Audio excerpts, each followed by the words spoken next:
ప్రభువునందు ప్రియమైన వాళ్ళగా ఇంతవరకు మనం పాటల ద్వారా స్తుతి ఆరాధన ద్వారా వాక్య పఠనం చేసుకుంటూ కూడా మనం దేవుడిని ఎంతగానో ఆరాధించున్నాము, స్తుతించున్నాము, ఎంతగానో ఆరాధించున్నాము. ఇప్పుడు కొద్ది నిమిషములు వాక్యమును ధ్యానం చేసుకుందాం. వాక్యమును ధ్యానం చేసుకునే ముందు చిన్న ప్రార్థన. సర్వకృపానిధి మా ప్రియ తండ్రి, నీకే వందనాలు, స్తోత్రాలు చెల్లిస్తున్నాం ఆయన. నేను వాక్యాన్ని ధ్యానిస్తుండగా నీ యొక్క ఆత్మశక్తి చేత నింపి నాయన మాట్లాడేది నేను కాదు కానీ మీరే నాలో మాలో ఉండి మాట్లాడమని, మా నోటికి బోరగా ఉండి మాట్లాడమని, నీ ప్రజలకు కావలసిన వర్తమానాన్ని మీరే దయచేయమని, ఈ యొక్క వాక్యమును సాతానుడు ఎత్తుకుని పోకుండా వారి హృదయంలో భద్రం చేసుకుని వాక్యానుసారమైన జీవితాన్ని జీవించే కృపను మా బిడ్డలందరికీ దయచేయమని ఘనత మహిమ ప్రభావాలు మీకు చెల్లిస్తూ యేసు నామములో ప్రార్థిస్తున్నాం తండ్రి. ఆమేన్, ఆమేన్. ఈరోజు మన వాక్య ధ్యానాంశం ఏమనగా, వాక్య ధ్యానాంశం మనము ప్రతిసారి కూడా ఒక అంశమును తీసుకుని అంశం ప్రకారం మాత్రమే వాక్యమును బోధించడం జరుగుతుంది. ఒక క్రమం వాక్యములో మనది ఎలా ఉంటుందంటే క్రమం ఉంటుంది. ఒక క్రమంగా వాక్యాన్ని మనం ముందుకు తీసుకుని వెళదాం. ఈరోజు మన అంశం ఏమిటంటే క్రైస్తవుడు ధరించే ఆయుధాలు. ఏంటండి? అందరూ చెప్పాలి. క్రైస్తవుడు ధరించే ఆయుధాలు. ఒక రాజుగారు యుద్ధానికి వెళుతున్నారు అనుకుందాం. యుద్ధానికి వెళ్ళేటప్పుడు ఏమవుతుంది? ఒట్టి చేతులతో యుద్ధానికి వెళ్ళిపోతాడా? ఒట్టి చేతులతో యుద్ధానికి వెళ్ళాడు అనుకోండి, ఏమవుతాడు? అతను ఏమవుతాడు? ఆ యుద్ధంలో ఓడిపోతాడు, విజయం సాధించలేడు. ఒక రాజు యుద్ధానికి వెళ్ళినప్పుడు లేదా యుద్ధానికి వెళ్ళే సైనికుడు యుద్ధ రణరంగంలోనికి వెళ్ళినప్పుడు అతడు తనతో పాటు కొన్ని ఆయుధాలను తీసుకువెళ్ళాలి. ఆయుధాలు లేనిదే అక్కడ విజయం పొందలేడు, విజయాన్ని సాధించలేడు, యుద్ధంలో గెలవలేడు. అలాగే క్రైస్తవ జీవితంలో కూడా క్రైస్తవుడు అనగా ఎవరు? క్రీస్తును ధరించుకున్నవాడు, క్రీస్తును నమ్ముకున్నవాడు, క్రీస్తులో రక్షణ పొందుకున్నవాడు, వారిని మాత్రమే క్రైస్తవులు అంటాం. క్రీస్తును కలిగి ఉన్నవాడిని మాత్రమే. యేసు ప్రభు వారిని తన సొంత రక్షకునిగా ఎవరైతే అంగీకరిస్తారో వారందరూ కూడా క్రైస్తవులే.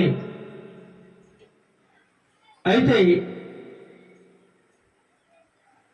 ఒక టీచర్ గారు ఉన్నారనుకోండి, స్కూల్లో పాఠాలు బోధించడానికి వెళ్తున్నాడు. తనతో పాటు ఏం తీసుకెళ్తాడు? తనకు అవసరమైన బుక్స్ తీసుకెళ్తాడు. లేదంటే వారికి ఏదైతే మెటీరియల్ చెప్పాలనుకుంటున్నాడో అదంతా తీసుకెళ్ళి చక్కగా ప్రిపేర్ అయ్యి వాళ్ళకి చక్కగా బోధిస్తాడు. అలాగే ఒక ఉద్యోగానికి వెళ్ళేవాడు ఏం చేస్తాడు? ఆ ఉద్యోగానికి వెళ్ళేవాడు ఆ ఉద్యోగంలో తనకి ఏదైతే అవసరమో దాన్ని కూడా తీసుకువెళ్తా ఉంటాడు. ఒక బిజినెస్ చేసే వ్యక్తి ఫీల్డ్ వర్క్ వెళ్ళాడు అనుకోండి, ఆ వెళ్లే ముందు దానికి సంబంధించిన కిట్ని బ్యాగ్లో వేసుకుని కూడా తీసుకెళ్తాడు. ఇలా తీసుకుని వెళ్ళకపోతే వారికి సక్సెస్ రాదండి. ఒక దెబ్బలాడికి వెళ్ళి వెళ్తున్నాడు అనుకోండి, అవతల వ్యక్తి కరెక్ట్గా వస్తా ఉన్నాడు కొట్టడానికి, యువతల వ్యక్తి ఒట్టి చేతులతో వెళ్ళాడు అనుకోండి, ఏమవుతుంది? అక్కడ దెబ్బలు తిని వచ్చేస్తాడు. యువతల వ్యక్తి కూడా ఏం చేయాలి? కర్ర పట్టుకుని వెళ్తాడు, లేకపోతే ఏదో ఒక వస్తువుని ఆయుధాలు పట్టుకుని వెళ్తాడు. ప్రతి వ్యక్తి కూడా తన నిత్య జీవితంలో విజయం సాధించాలంటే తనకు అవసరమైన ఉపయోగకరమైన ఎన్నో వస్తువులను ఉపయోగిస్తూ తీసుకెళ్తూ ఉంటాడనమాట. ఒక సాఫ్ట్వేర్ ఉద్యోగి ఆఫీస్కి వెళ్ళేటప్పుడు ఏం చేస్తారండి? సాఫ్ట్వేర్ ఉద్యోగి ఏం చేయాలి? కూడా కంప్యూటర్ను లేదా ల్యాప్టాప్ను తీసుకుని వెళ్ళాలి. దాంతోనే అతనికి పని. అది తీసుకువెళ్ళాడు అనుకోండి, మర్చిపోయాడు అనుకోండి, అతను అక్కడ పని చేయలేడు, వెనక్కి వెళ్ళిపో అంటారు. కాబట్టి ఏ పని చేయాలని ఏదో ఒక వస్తువు మనం ఆయుధంగా వాడుకుంటూ ఉంటాం. అది ఉంటేనే మనం విజయం సాధిస్తాం. అలాగే ప్రతి క్రైస్తవుడు కూడా తన విశ్వాస జీవితంలో విజయం సాధించాలంటే కొన్ని ఆయుధాలను ధరించాలట. లేదంటే విశ్వాస జీవితంలో ఆత్మీయ పోరాటంలో ఓడిపోతాడు, ఎప్పటికీ విజయాన్ని సాధించలేడని దేవుని వాక్యం సెలవిస్తూ ఉంది. క్రైస్తవుడు అనగా క్రీస్తును ధరించుకున్నాడు మాత్రమే క్రైస్తవుడు అవుతాడు తప్ప గుడికెళ్ళిన వాళ్ళందరూ కూడా చర్చికి వెళ్ళినంత మాత్రాన, లేదా ప్రార్థన చేసినంత మాత్రాన, పాటలు పాడినంత మాత్రాన, వాక్యం బోధించినంత మాత్రాన మనం అందరినీ క్రైస్తవులు అనడానికి ఏమాత్రం వీల్లేదండి, ఏమాత్రం వీల్లేదు. క్రైస్తవుడు అంటే క్రీస్తు చూపించిన మార్గంలో నడవాలి. క్రీస్తు జీవించిన జీవితాన్ని జీవించి చూపించాలి ఈ లోకంలో. అలాంటి వారు మాత్రమే క్రైస్తవులని దేవుని వాక్యం సెలవిస్తూ ఉంది ప్రియులారా. అయితే క్రైస్తవుడు ధరించే ఆయుధాలు ఈ లోక సంబంధమైన కత్తి, కర్ర, డాలు ఇలాంటివి కాదండి. లేకపోతే గొడ్డలి, గుణపం, గడపాలు ఇవన్నీ ఆయుధాలు. ఇలాంటి ఆయుధాలు క్రైస్తవులు ఉపయోగించకూడదు కూడా. ఆత్మ సంబంధమైన ఆయుధాలను దేవుడు మనకు దయచేస్తా ఉన్నాడు. ఈ లోక సంబంధమైన ఆయుధాలు కాదు క్రైస్తవులు ఉపయోగించవలసింది, ఆత్మ సంబంధమైన ఆయుధాలు ఉపయోగించాలట. ఆత్మ సంబంధమైన ఆయుధాలు ఎక్కడ ఉన్నాయి? క్రైస్తవుడు తన నిత్య జీవితంలో ఎదుర్కొనే సవాళ్లను, అనేక రకాల అవాంతరాలను దాటి ముందుకు ప్రయాణం చేయాలంటే కొన్ని ఆయుధాలు తప్పకుండా ధరించాలని దేవుని వాక్యం సెలవిస్తూ ఉంది. అపోస్తలుడైన పౌలు గారు ఎఫెసీయులో ఉన్న సంఘానికి చక్కగా లెటర్ రాస్తూ అక్కడ ఎటువంటి ఆయుధాలు దేవుడిని కలిగిన వారు ధరించుకోవాలో చక్కగా వ్రాస్తా ఉన్నాడు. ఎఫెసీయులకు రాసిన పత్రిక 6వ అధ్యాయము 10వ వచనం నుండి 17వ వచనం వరకు మనం చక్కగా చూసినట్లయితే అక్కడ చక్కగా వ్రాయబడి ఉంది. చదవండి. తులకు ప్రభు యొక్క మహాశక్తిని బట్టి ఆయన యందు బలవంతులై ఉండండి. ఎవరిలో బలవంతులుగా ఉండాలి? దేవునిలో బలవంతులుగా ఉండాలట. చాలా మంది జిమ్కి వెళ్తారు. ఎందుకని? చక్కగా బలము కలిగి శరీరం చక్కగా గట్టిపడాలని, బలమైన ఆహారం తింటూ ఎక్సర్సైజులు చేస్తూ శరీరాన్ని దృఢపరుచుకుంటూ గట్టిగా తయారవుతాడు, బలాన్ని పొందుకుంటా ఉంటాడు. తన శరీరంలో ఉన్న అవయవాలన్నీ కూడా దృఢంగా తయారవుతూ ఉంటాయట. రేపు ఏదొచ్చినా సరే ఎదుర్కోవడానికి సిద్ధంగా ఉంటాడు. అయితే ఈ ప్రభువులో బలవంతులుగా ఉండాలట. మనం ఎలా ఉండాలి? ఈ లోక సంబంధమైన బలం కాదు మనకు కావాల్సింది. మరి బలం కావాలంటే, ప్రభువులో బలంగా ఆత్మీయ జీవితంలో ఎదగాలంటే నీలో ఏముండాలి? ఏముండాలి? నీకేం కావాలి? వాక్యం కావాలి. ఏంటండి? వాక్యమైన ఆహారం కావాలి. ప్రతిరోజు నీకు వాక్యమైన ఆహారం తినాలి. నువ్వు బిర్యానీ, చికెన్ బిర్యానీ, మటన్ బిర్యానీ తింటే నీ శరీరం మాత్రం బలిసిపోద్ది. నీ శరీరం చక్కగా ఆరోగ్యంగా తయారవుతుంది. నీ శరీరాన్ని చక్కగా పెంచి పోషిస్తా, కొలువు విరిగిపోద్ది. కానీ నీ ఆత్మ మాత్రం నశించిపోతుంది. నీ ఆత్మకు బలం ఉండదు. శరీరాన్ని పెంచి పోషిస్తావు, శరీరానికి అన్ని కావలసిన ఆహార పదార్థాలన్నీ శరీరానికి పెడతావు, కానీ ఆత్మకు ఇవ్వాల్సిన ఆహారాన్ని ఈనాడు ఎవరూ పెట్టడం లేదండి. ఆత్మను ఎండబెట్టేస్తున్నారు, శరీరాన్ని మాత్రం బలంగా పోషిస్తూ ఉన్నారు, అందచందాలను పోషిస్తూ ఉన్నారు, శరీర ఆకృతిని పెంచుకుంటా ఉన్నారు తప్ప ఆత్మీయ జీవితంలో చాలా వీక్గా, బలహీనంగా ఉన్నారని దేవుని వాక్యం సెలవిస్తారు. అందుకే ప్రభు యొక్క మహాశక్తిని బట్టి ఆయన బలవంతులై ఉండండి. ఎందుకంటే దేవుడు మహాశక్తివంతుడైన, ఆయన శక్తి ముందు ఏ శక్తి నిలబడలేదండి. అలాంటి గొప్ప శక్తి గలవాడు దేవుడు.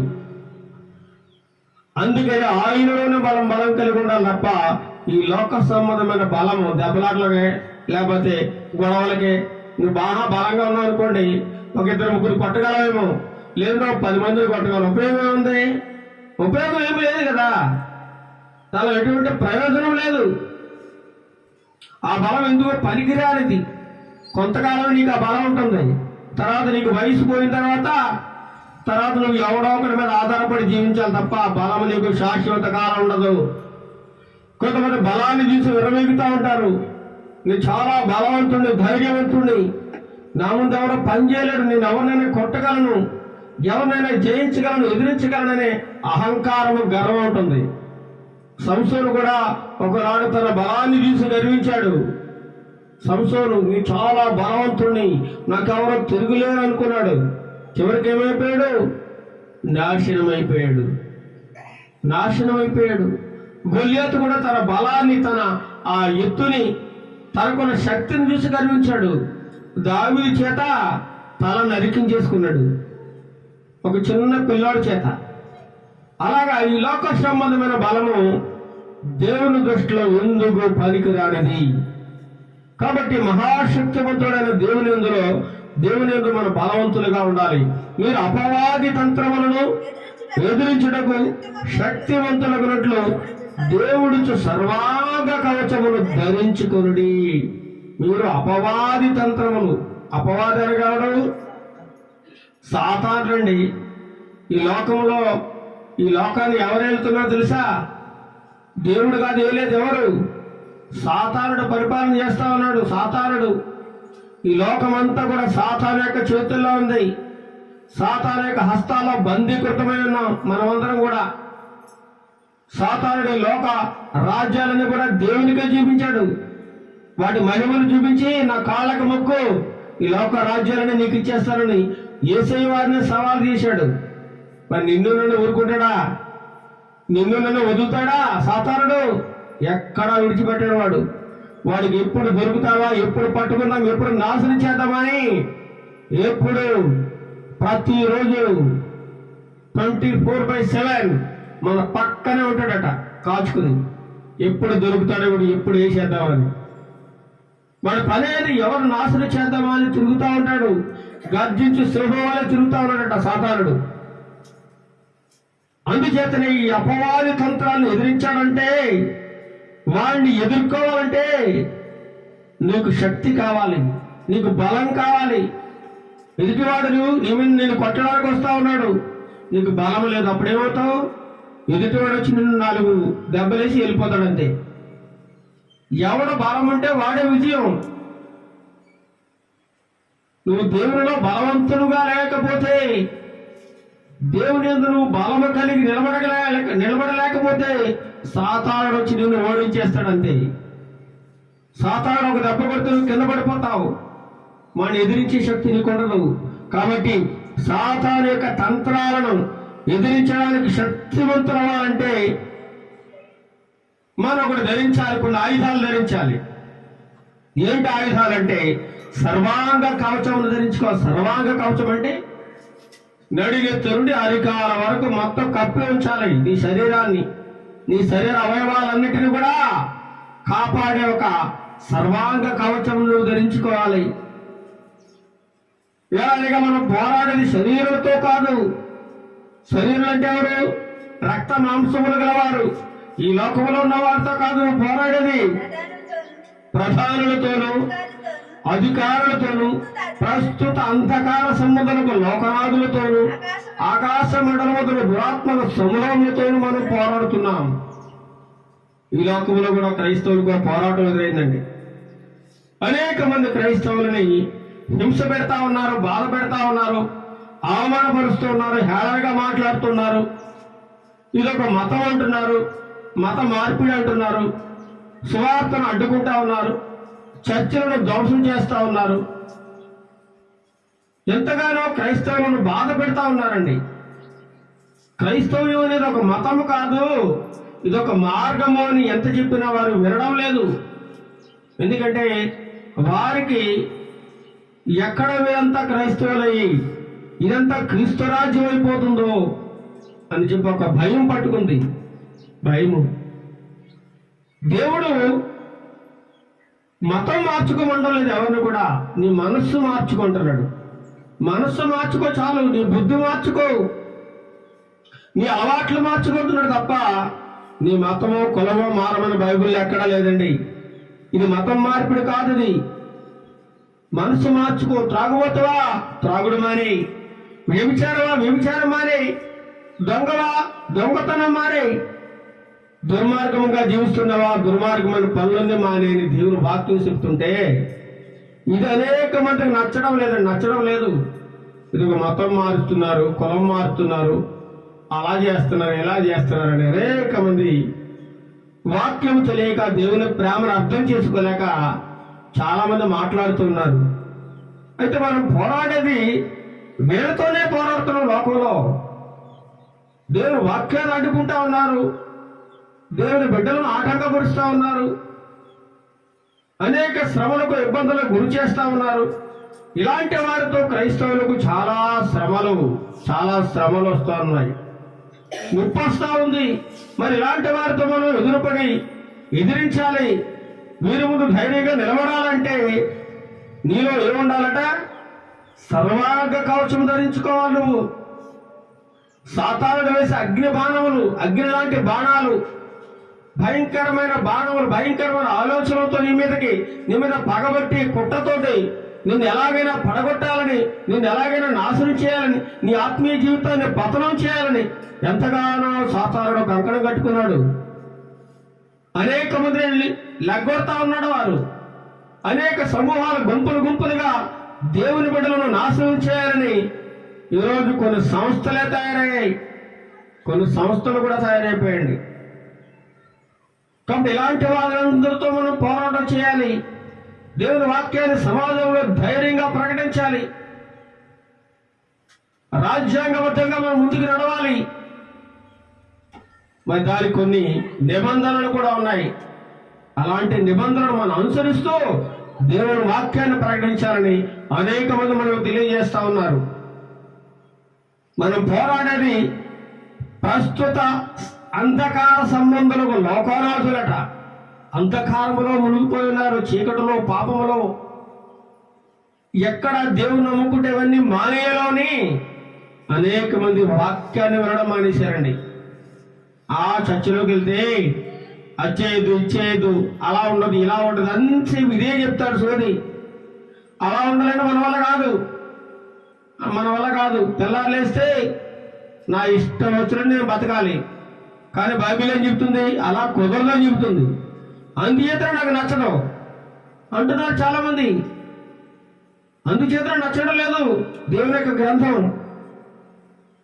దురాత్మల సమూహంతోనూ, ఆకాశ మండలం ఉన్న దురాత్మల సమూహంతోనూ మనం పోరాటం చేస్తాం. దెయ్యాలతోటి. ఆకాశ మండలం దురాత్మ సమూహం అంటే ఏంటిది? దెయ్యాలు కూడా ఉన్నాయండి. అనేకమైన దెయ్యాలతో కూడా, దెయ్యాలు బట్టి పీడింపబడేవారు ఉన్నారు ఈ లోకంలో. అలాంటి దెయ్యాలతో కూడా మనం పోరాటం చేయాలట. అందుచేతను మీరు ఆపద్దన ముందు వారిని ఎదురించుటకును, ఆపద్దన ముందు ఏం చేయాలి? నోరు మూసుకుని కూర్చోవాలా? కూర్చోమంటలే దేవుడు. మీరు ఆపద్దన ముందు, ఆపద మీ మీదకి వచ్చినప్పుడు ఏం చేయాలి? ఎదిరించాలి. ఎవడో వచ్చి ఏదో మాట్లాడుతూ ఉన్నాడు, అప్పుడు నువ్వేం చేయాలి? ఎదిరించాలని నిలబడి ధైర్యంగా అక్కడ. ఎందుకంటే దేవుని వాక్యంలో బలంగా ఉన్నట్లయితే అప్పుడు నీకు ఆ శక్తి వస్తుంది తప్ప ఏదో వెళ్తున్నాం, వచ్చేస్తున్నాం, పోతున్నాం, అక్కడ ఏదో చెప్తున్నాడు ఆయన 4 మాటలు. చక్కగా ఫ్యాన్ కింద చక్కగా కూర్చుని హాయిగా నిద్రపోయి కాసేపు వచ్చేస్తున్నావు అంటే కుదరదు. నీలో వాక్యం చేత నువ్వు బలం పొందుకోవాలి. వాక్యాన్ని వినాలి. వాక్యం వింటేనే నీకు బలం లభిస్తూ ఉంది. నువ్వు ఆపదల ముందు వారిని ఎదిరించే శక్తి నీకు వస్తుంది. కాబట్టి సమస్తమును నెరవేర్చిన వారే నిలవబడుటకును, శక్తివంతులగుటకును దేవుడిచ్చే సర్వాంగ కవచమును ధరించుకోవాలి. ఇంతకీ మనం చెప్పుకునేది దేవుడిచ్చే గొప్ప ఆయుధాలు మనకేంటంటే సర్వాంగ కవచము. నువ్వు అనేకులెదుట ధైర్యంగా నిలబడాలంటే, ధైర్యంగా వాక్యాన్ని ప్రకటించాలంటే, క్రీస్తు సువార్తను బోధించాలంటే నీకు బలం కావాలి. ఎందుకంటే లోకంలో సాతానుడు చాలా బలవంతుడు. గర్జించి సింహం తిరుగుతా ఉన్నాడు. వాడి బలం ముందు నీ బలం సరిపోదు. కాబట్టి నువ్వు బలం తెచ్చుకుంటున్నాడు. నువ్వు కూడా ధైర్యం తెచ్చుకో, నువ్వు కూడా బలంగా తయారవు. మరి ఈ బలం ఎలా వస్తుంది? చక్కగా పొద్దునే లేచి అన్ని రకాల ఆహార పదార్థాలు తినడం వల్ల వస్తుందా? లేదా మాంసం, గుడ్లు, చేపలు, మంచి బలమైన ఆహారం తినడం వల్ల వస్తుందా? కాదు. ఇదంతా శరీర సంబంధమైన ఆహారం. ఆత్మలో బలపడాలని దేవుని వాక్యం సెలవిస్తా ఉంది. ఆత్మలో బలపడాలి. ప్రతి దినమున వాక్యమనే ఆహారం తినాలి, భుజించాలి. వాక్యాన్ని నెమరు వేసుకోవాలి. ప్రతిదినం వాక్యాన్ని ధ్యానం చేయాలి. బైబిల్ చదవాలి. బైబిల్ చదవడం చాలా మంది అలవాట్లేదు. ఆదివారం ఒకరోజు తీస్తారు, మళ్ళీ ఆదివారం వస్తే దాన్ని ముట్టుకుంటారు. అంతవరకు ఒక మూల పడి ఉండమే, దాన్ని కనీసం ఒక్కరోజు కూడా తెరవరు.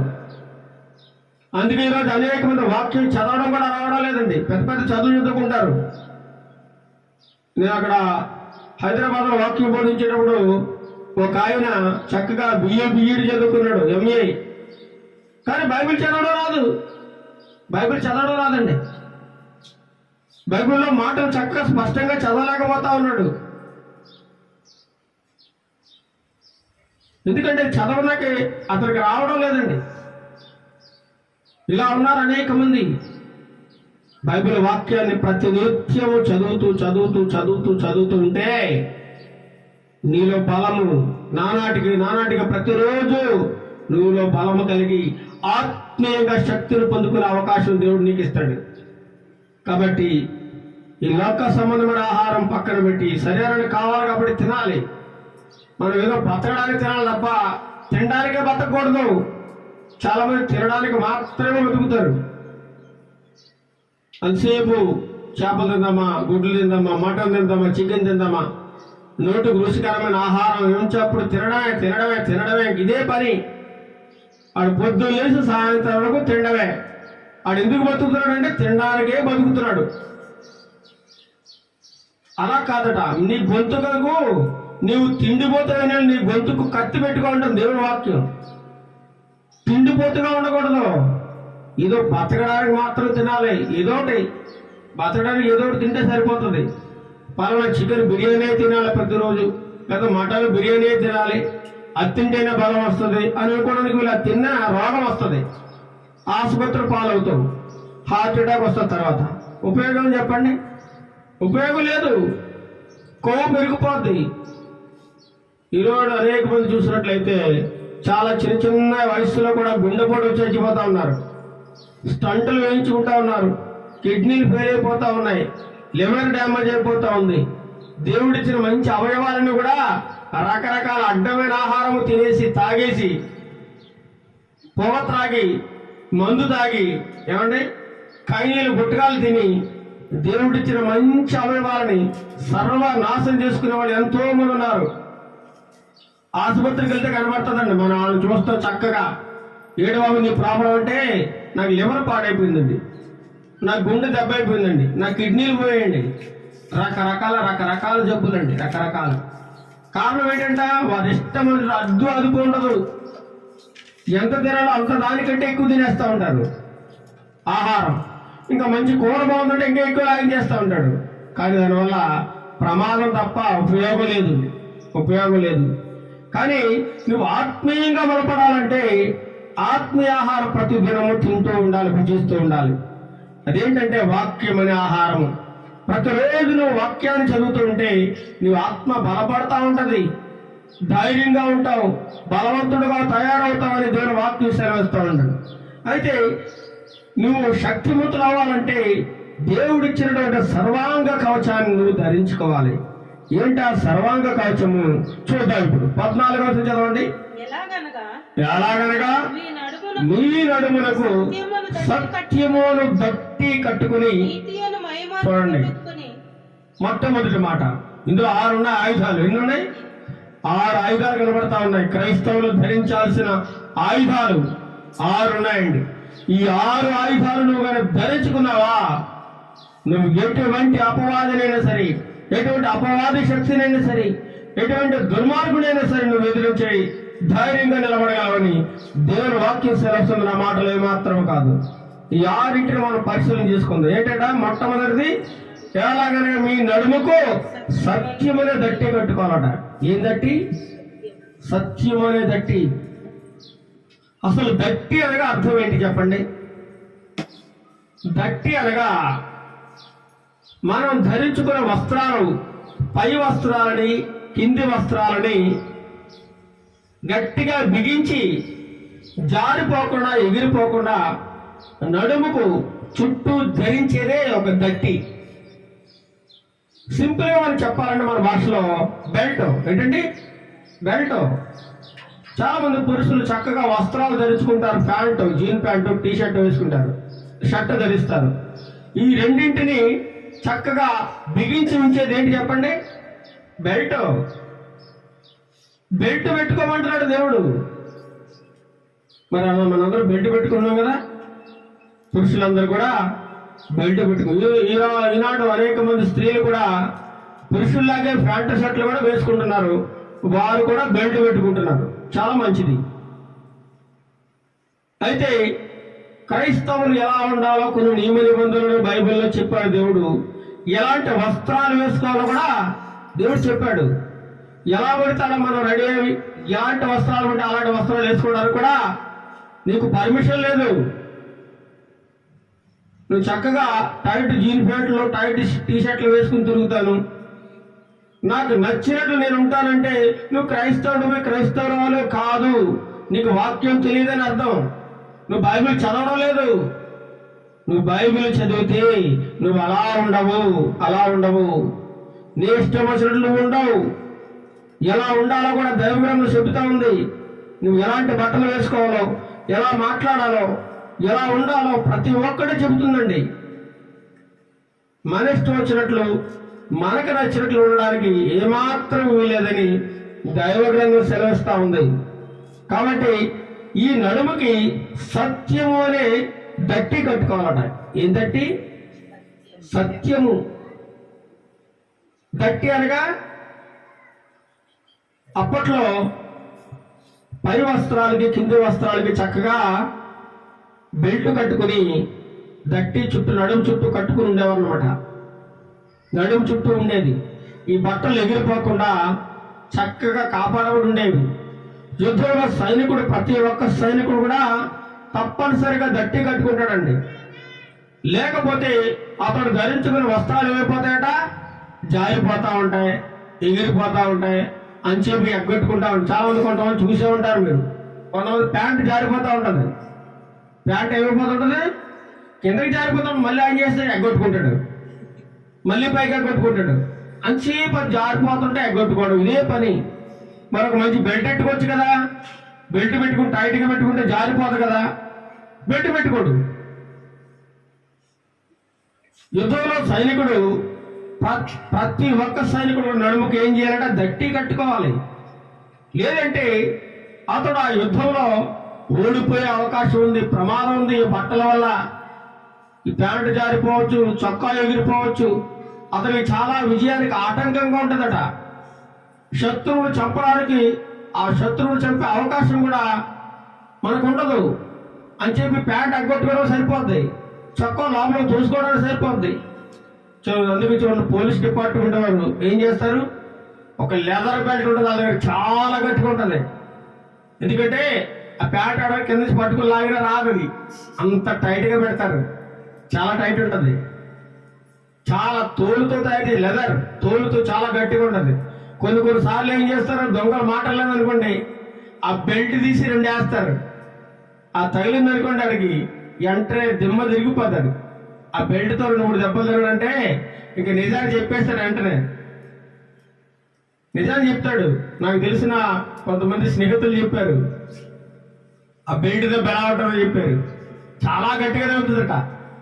దెబ్బకి చర్మం వాసిపోద్ది, అంత గట్టిగా ఉంటుంది ఆ దెబ్బ.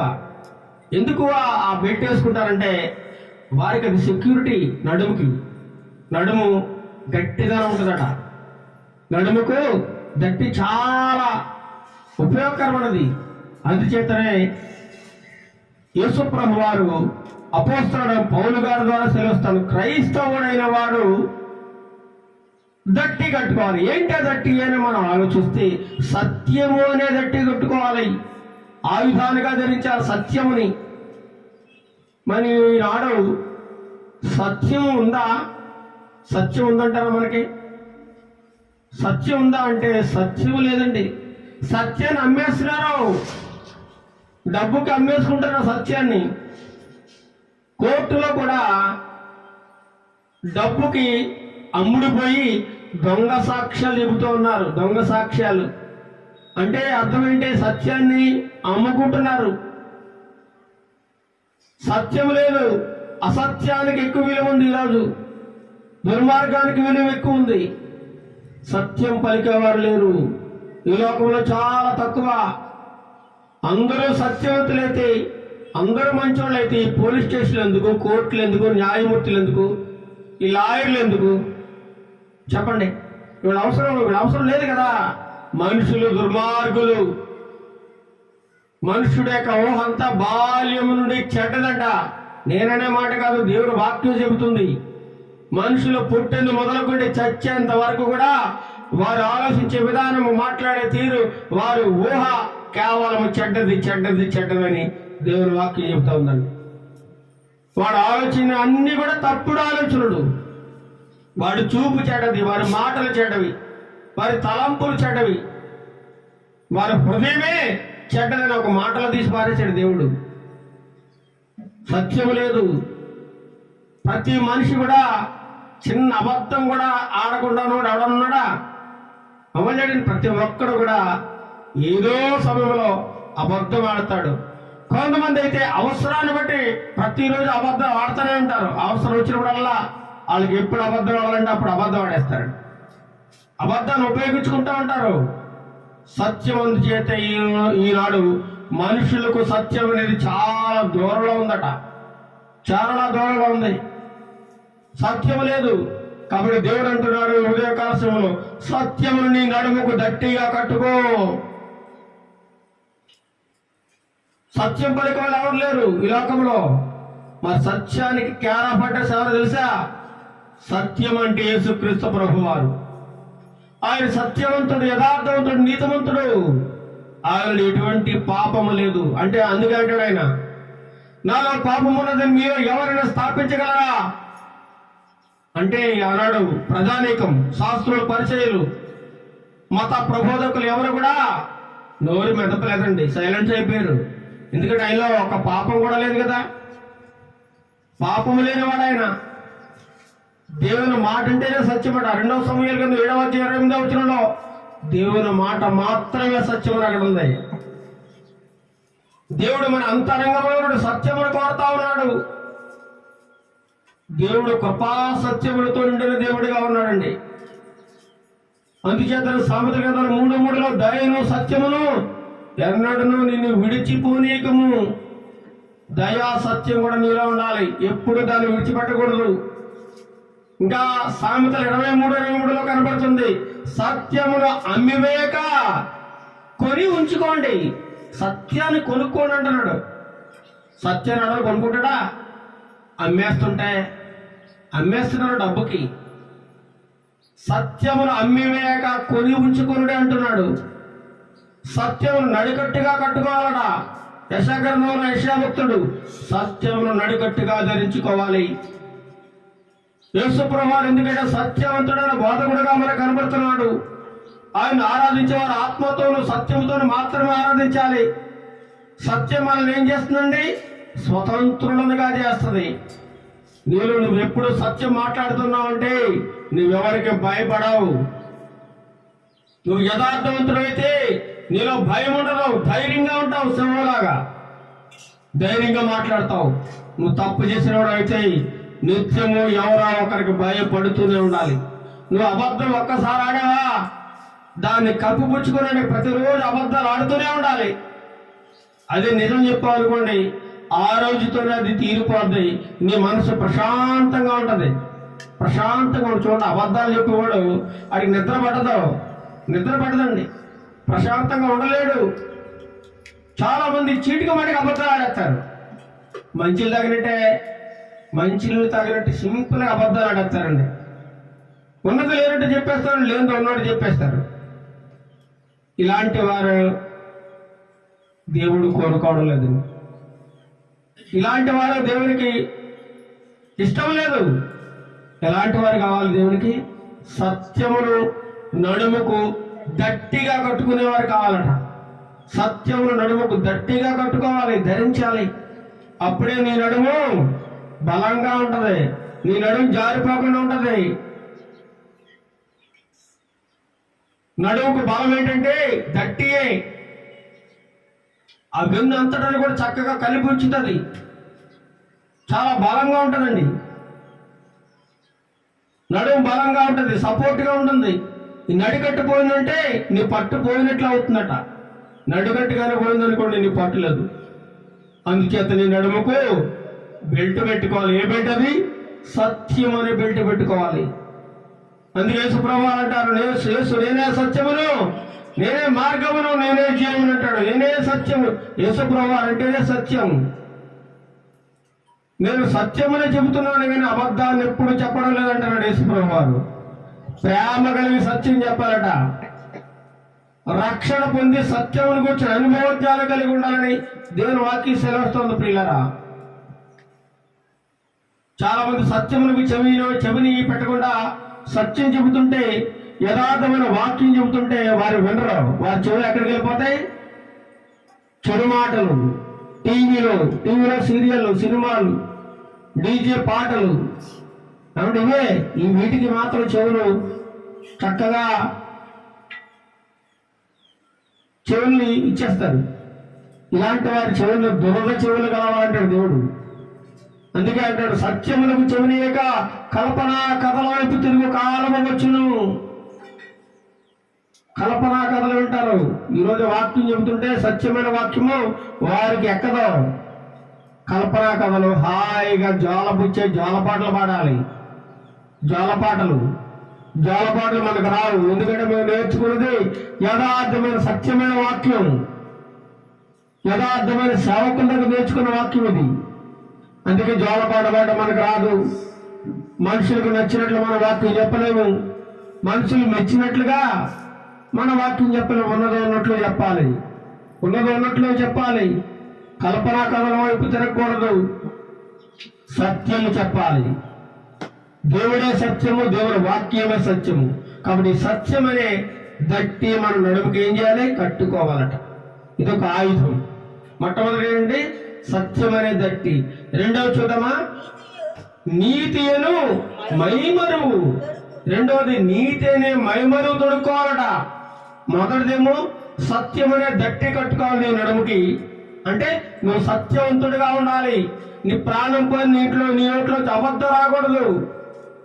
ఇంతకుముందు అబద్ధాలు మాట్లాడావు, లెక్కలేనితనంగా జీవించావు. కానీ ఇప్పుడు క్రీస్తుని తెలుసుకున్నావు కదా, నువ్వు సత్యమనే ఆయుధాలు ధరించుకో. నువ్వు ధైర్యంగా ఉంటావు, నీ ముందు ఎవడో నిలవలేడు నువ్వు సత్యం మాట్లాడితే, యథార్థంగా ఉన్నట్లయితే. కాబట్టి సత్యం అనే దట్టి కొట్టు. రెండవది నీతి అనే మైమరు తొడుక్కోవాలట. మైమరు అంటే ఏంటి? కూర్చుని మైమరు అనగా ఏంటండి? గుండె భాగమును, రొమ్ము భాగమును, కడుపు భాగాన్ని మొత్తాన్ని కప్పి ఉంచే రక్షణ కవచం. ఏంటండి మైమరు అనగా? గుండె భాగాన్ని, మన శరీర కడుపుని, ఉదరాన్ని, ఊపిరితిత్తుల్ని, ఈ భాగమంతటి, రొమ్ము భాగం అంతటిని కప్పి ఉంచే గొప్ప కవచం ఏమనగా మైమరువు.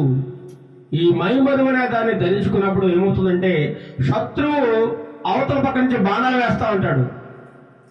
ఆ బాణాలు వచ్చినప్పుడు మన గుండెకు తగులుకోకుండా, మన కడుపులో దిగబడకుండా, మన ఊపిరితిత్తులు కానీ, గుండెకు కానీ, లివర్ కానీ, మన శరీరంలో కడుపులో ఉండే ఎటువంటి అవయవం కూడా డ్యామేజ్ అవ్వకుండా ఈ మైమరువు అనేటువంటి వస్త్రం, మైమరువు అనేటువంటి కవచం మనల్ని కాపాడుతుందట.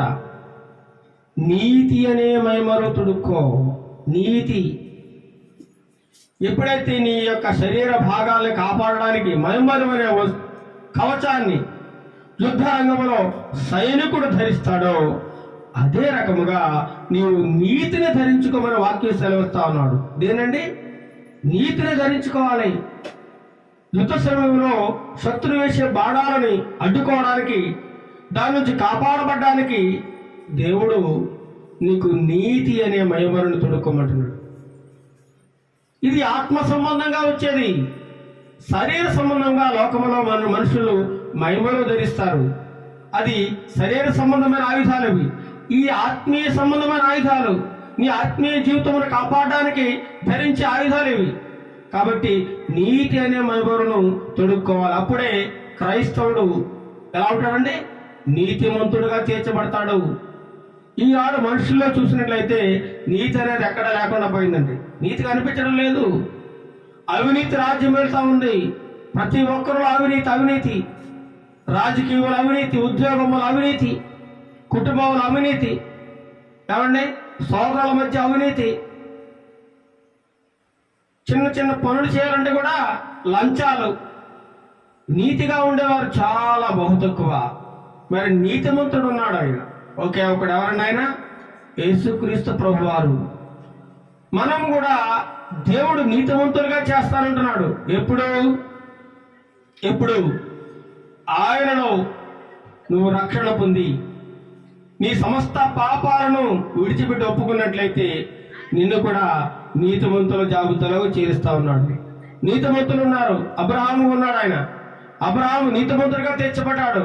ఎప్పుడు? యేసు ప్రభు దేవాది దేవుడిని ఎప్పుడైతే ఆయన నమ్ముకున్నాడో ఆ నమ్మకాన్ని బట్టి దేవుడు ఆయన నీతిమంతుడిగా ఇచ్చారట. నోవహు కూడా నీతిపరుడుగా ఉన్నాడు, నిందారహితుడుగా ఉన్నాడు, దేవునితో నడిచిన వాడుగా ఉన్నాడు. అదేవిధంగా యోబు కూడా యథార్థవంతుడుగా ఉన్నాడు. ఆయనకు నీతిమంతుడు. దేవుడే సాక్ష్యం ఇచ్చాడు. ఎంతో మంది నీతిమంతులు ఉన్నారు. వారిని మనం ఆదర్శంగా తీసుకుని దేవుని వాక్యం సెలవుస్తా ఉంది. నీతి అనే ఆయుధాన్ని మనం ధరించుకున్నట్లయితే ఆ శత్రువైన సాతానుని ఎదిరించే శక్తిని, బలాన్ని మనం పొందుకుంటామని వాక్యం సెలవుస్తా ఉంది. ఈ లోకంలో నీతిమంతుడు ఒక్కడో లేడని వాక్యం చెబుతుంది. నీతిమంతుడట ఒక్కడ కూడా లేడు. మరి మనం నీతిమంతులుగా ఎలా తీర్చబడ్డాము? దేవుని యొక్క కృప ద్వారా మాత్రమే. ఆయన ఇచ్చే కృప, ఉచిత కృప ద్వారా మనమందరం కూడా నీతిమంతులుగా తీర్చబడ్డాము. లేదంటే మనలో ఏమాత్రం నీతి లేదు. మన నీతి దేవుని దృష్టిలో మురికి గుడ్డ వంటిది. మురికి గుడ్డతో సమానం మన నీతి. నేను చాలా నీతిమంతునండి, నేను చాలా గొప్పవాడినండి, నేను చాలా మంచివాడినండి అని ఏమాత్రం చెప్పుకునే అవకాశం నీకు లేదు. నీతిమంతుడు ఒక్కడే, ఆయనే దేవాది దేవుడు, సర్వ జగద్రక్షకుడు యేసుక్రీస్తు ప్రభువారు మాత్రమే నీతిమంతుడు. అందుకే నీతిమంతుడట అనేకులకు హాస్యాస్పదంగా కనబడతా ఉండట. యోబును కూడా అతను ఎంత నీతిమంతుడైనా యథార్థవంతుడైనా తన స్నేహితులు అపహాస్యం చేసి మాట్లాడుతూ ఉన్నారట. ఏమని? వీడు ఏం తప్పు చేశాడో, వీడు ఎటువంటి పాపం చేశాడో, అందుకే ఈ పరిస్థితి వచ్చింది అని అవహేళనగా మాట్లాడుతూ ఉండేవారు. యోబు యొక్క సొంత స్నేహితులు, తన గురించి తెలుసు, అన్ని దానితో జీవించిన వారు, కలిసి బ్రతికిన వారు, అతను ఎలాంటి వాడో ఊరందరికీ తెలుసు. కానీ ఏమంటున్నారు? అతనికి భయంకర విపత్తు, ఒక నాశనం కలిగినప్పుడు, కుటుంబ సమస్తము కూడా కోల్పోయినప్పుడు, సమస్తాన్ని కూడా కోల్పోయినప్పుడు, తన శరీరం కూడా చిత్రమైపోయి ఒక భయంకర రోగంతో చిల్లపెంకి తీసుకుని గోక్కుంటూ నెత్తి మీద బూడిద పోసుకుని ఎండలో మండుటెండలో కూర్చుని వెలిపిస్తున్నప్పుడు ఆయన భార్య వచ్చి, ఎందుకు ఇంకా నీతి నీతి నీతి అంటావు? దేవుడు దేవుడు అంటావు ఎందుకు? ఆ దేవుడు ఎవరు దూషించి చచ్చిపో అంటాను. అంత భయంకరంగా మాట్లాడింది. కట్టుకున్న భార్య కూడా సహించలేకపోయింది. మూర్ఖురాలు మాట్లాడకు, దేవుడు నీకు ఇల్లు, ఆస్తి, సంపద, నీకు మంచి ఆరోగ్యం అన్ని ఇచ్చేస్తే దేవుడు గొప్పోడా? అవన్నీ తీసేసుకుంటే దేవుడు నీకు చెడ్డోడా అని భార్యను కూడా గద్దించాడు. భార్యలోకి సాతాను ప్రవేశించాడు. యోబు గారట 29:14 చూసినట్లే నీతిని వస్త్రంగా ధరించుకున్నాడు. నీతిని ఏం చేశాడు? వస్త్రముగా ధరించుకోవాలి. క్రైస్తవులు ముఖ్యంగా ఉండాల్సింది నీతి. మొట్టమొదటి సత్యమును గట్టిగా కట్టుకోవాలి. రెండవది నీతి అనే మైమరువు. మైమరువు అంటే అర్థం చెప్పాను మీకు. రక్షక కవచం. గుండె భాగాన్ని, కడుపు భాగాన్ని కాపాడి ఉంచే ఒక గొప్ప రక్షక కవచం ఉంది. శత్రువు వచ్చి బాణాల నుండి తప్పించుకునేది. అపవాది నుంచి మనం తప్పించుకోవాలంటే నీతి అనే ఆయుధాన్ని మనం రక్షక కవచంగా, నీతి వస్త్రంగా మనం ధరించుకోవాలి. యెహోవా నీతిని బట్టే లోకానికి తీర్పు తీరుస్తాడు. రేపు పొద్దుట నువ్వు నీతిమంతుడు అయితే నీతిమంతుల జాబితాలోకి వెళ్ళిపోతావు. లేదా నీవు అవినీతిమంతుడు అయితే అవినీతిమంతుల జాబితాలోకి వెళ్ళిపోతావు. దాన్ని బట్టే నీతిని బట్టే నీకు ప్రతిఫలం ఉంటుంది. యెహోవా దృష్టి నీతిమంతుల మీద మాత్రమే ఉంటుందట. నీతిమంతులు మొరపెట్టగా యెహోవా ఆలకిస్తారట. నీతిమంతులకు అనేకమైన ఆపదలు సంభవిస్తావు, కానీ వాటన్నిటి నుండి ఎలా తప్పించాలో ఆ వివేకాన్ని దేవుడు కూడా కలిగిస్తారట. మన నాలుక ఎల్లప్పుడూ నీతిని గూర్చే పాడాలట. నీతిమంతులు కలిగితే కొంచెమైనా సరే బహుమంది భక్తిహీనుల కంటే కలిగిన ధన సమృద్ధి కంటే శ్రేష్టమైన దేవుని వాక్యం సెలవిస్తా ఉంది.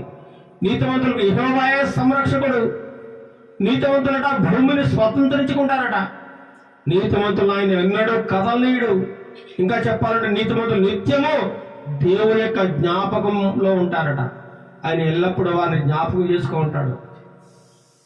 చేసుకుంటూ ఉంటాడు. ఒకనాడు ఇశ్రాయేలీయులు ఐగుప్తు దాస్యం కింద నలిగిపోతా ఉన్నారు. భయంకరమైన వేదనలు. చాలా కాలంగా ఒక లేబర్ వర్క్ చేస్తూ ఉన్నారండి. దేవునికి ఇష్టమైన ప్రజలు, జనాంగము ఒక వ్యక్తి కింద, ఒక రాజు పరిపాలనలో దాసీలుగా పనిచేస్తా ఉన్నారు. దాసరికం చేస్తా ఉన్నారు అన్నమాట. అంత భయంకరమైన నీచమైన స్థాయికి దిగజారిపోయారు వాళ్ళు. అలాంటి స్థితిలో వారు మొరపెట్టినప్పుడు దేవుడు వారిని జ్ఞాపకం చేసుకునను అని ఉంది. దేవుడు ఇశ్రాయేలీయులను జ్ఞాపకం చేసుకున్నాడట. వారందరినీ మోషే గారి ద్వారా ఏం చేశారండి? ఐగుప్తు దేశం నుండి కనాను దేశం రప్పించడానికి మోషే గారిని ఒక సాధనముగా, నీతిమంతుడైన మోషేని జ్ఞాపకం చేసుకున్నాడు దేవుడు. ఇశ్రాయేలును జ్ఞాపకం చేసుకున్నాడు. అనేక సార్లు మోషే గారు తప్పించుకోవాలని సర్వ విధాలుగా ప్రయత్నం చేశాడు. మోషే గారు కూడా 40 సంవత్సరాలు ఆయనకి ట్రైనింగ్ ఇచ్చాడు. ఎందుకంటే అతనిలో ఓర్పు లేదు, సహనం లేదు. ఐగుప్తుడు ఒక హెబ్రీయుడు ఇద్దరు కొట్టుకుంటా ఉంటే అది చూసి ఏం చేశాడండి? వెంటనే చంపే చేతిలో ఇసుకలో పాతి పెట్టేసి మర్డర్ చేశాడు. ఎవరికి తెలియదు అనుకున్నాడు. కానీ ఐగుప్తుల్లో కూడా చూశాడు ఆయన. ఆ హెబ్రీని చంపేసిన నన్ను కూడా చంపేస్తావా అన్నప్పుడు ఈ వార్త రాజుగా తెలిసిపోయింది. పారిపడంటే మిథ్యానారణ్యంలో దేవుడు గొర్రెలను గాయించాడు 40 సంవత్సరాలు. 40 సంవత్సరాలు సహనం అంటే ఏమిటో, ఓర్పు అంటే ఏమిటో మోషే గారికి తెలియజేశాడు. అతనికి అన్ని రకాల సకల శాస్త్ర ప్రవీణుడైన రాజవంశంలో పుట్టి పెరిగినవాడు, అంతా తెలుసు. అలాంటి వ్యక్తి దేవుని సన్నిధి నుండి పారిపోయాడు. దేవుడు వదిలేసాడా? మళ్ళీ పట్టుకున్నాడు. ఇశ్రాయేలులకు ఒక గొప్ప నాయకుడిగా చేశాడండి, గొప్ప నాయకుడిగా. ఎందుకంటే అతను నీతిమంతుల జాబితాలో ఉన్నాడు. నీతిమంతులు నిత్యము జ్ఞాపకాలు ఉంటారట. నీతిమంతుల గుడారంలో రక్షణ కూర్చుని సునాదం వినపడుతుందంట. నీతిమంతుడు ఆకలి కొనడట. ఇదంతా కూడా నీతిని గురించి మన మాట్లాడుకుంటే చాలా ఉన్నాయి. ఇంకా నీతిమంతుని తల మీదకి ఆశీర్వాదాలు వస్తాయట. నీతిమంతుని జ్ఞాపకం చేసుకోవడం ఆశీర్వాదకరం. మనం వాళ్ళ కోసం వీళ్ళ కోసం మాట్లాడుకుంటూ ఉంటాం. ఒక ఇద్దరు మనుషులు, ఒక నలుగురు కలిసి అనుకోండి, వాడు అలాగా, వీడిలాగా, ఆమె అలాగా, ఈమె ఇలాగా, ఇలా మాట్లాడుకుంటూ ఉంటారు. అదంతా వృధా. వాటి వల్ల నీకు ఎటువంటి ప్రయోజనం లేదు. నీ ఆత్మీయ జీవితం అభివృద్ధి చెందదు తప్ప ఇంకా ఏమైతే పతనం అయిపోద్ది అలా మాట్లాడుకుంటే. నువ్వు మాట్లాడుకుంటే నీతిమంతుల కోసం మాట్లాడుకో, యథార్థవంతుల కోసం మాట్లాడుకో, సత్యం పలికే వారి కోసం మాట్లాడుకో. నీకు ఆశీర్వాదం అది. నీతిమంతుల నోరు జీవపు ఓట, నీతిమంతుల కష్టాతీతమైన జీవదాయకమట. నీతిమంతుల నాలుక ప్రశస్తమైన వెండి కంటే శ్రేష్టమైనది. నీతిమంతుల ఆశ సంతోషం పుట్టిస్తుంది. నీతిమంతుడు ఎన్నడను కదాచబడడు. నీతిమంతుడు బాధల నుంచి తప్పబడతాడు. ఇంకా ఆయన చూడాలంటే నీతిమంతులు వర్ధులుట పట్టణానికే సంతోషకరమట. మన గ్రామంలో నీతిమంతులు ఉన్నారనుకోండి, ఈ చీపురోల గ్రామానికి ఎంతో సంతోషం, ఎంతో గొప్ప ఆశీర్వాదం, ఎంతో గొప్ప పేరు ఉంటుంది.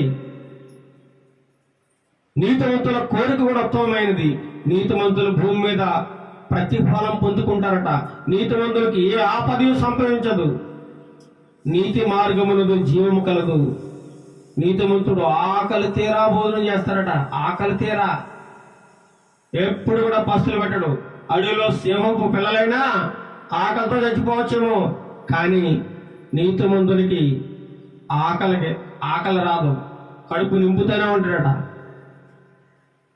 ఏలే గారికి ఆకలితో అలమటించిపోతా ఉన్నాడు. ఇజబెలుకు భయపడి పారిపోయాడు. పదవి వృక్షం ముందు కూర్చొని ఉన్నాడు.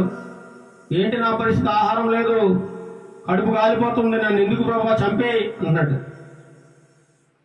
కాకుల చేత ఆహారం పంపించాడు. ఏం చేశాడండి? కాకుల చేత, కాకోలము చేత అనగా కాకులు. కాకు ఏం చేస్తుంది? ఎక్కడ రొట్టు మొక్కున్నా ఎత్తుకుని పారిపోవడానికే చూస్తుంది. ఎవరి పిల్లల చేతిలో ఉన్నది పట్టుకుని వెంటనే తన్నుకుని వెళ్ళిపోద్ది. అలాంటిది కాకుల చేతే ఆహారం పంపించిన గొప్ప మహాదేవుడు మన దేవుడు.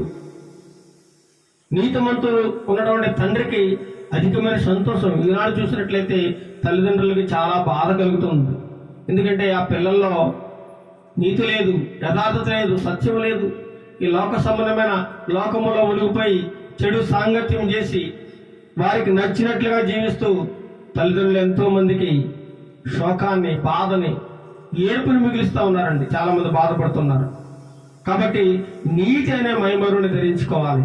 ఇకపోతే మూడవది ఏంటో చదవండి. మూడవది 15వ వచనం. పాదములకు సమాధాన శుభార్త వలన సిద్ధ మనస్సునే జోడు తొడుక్కోవాలి.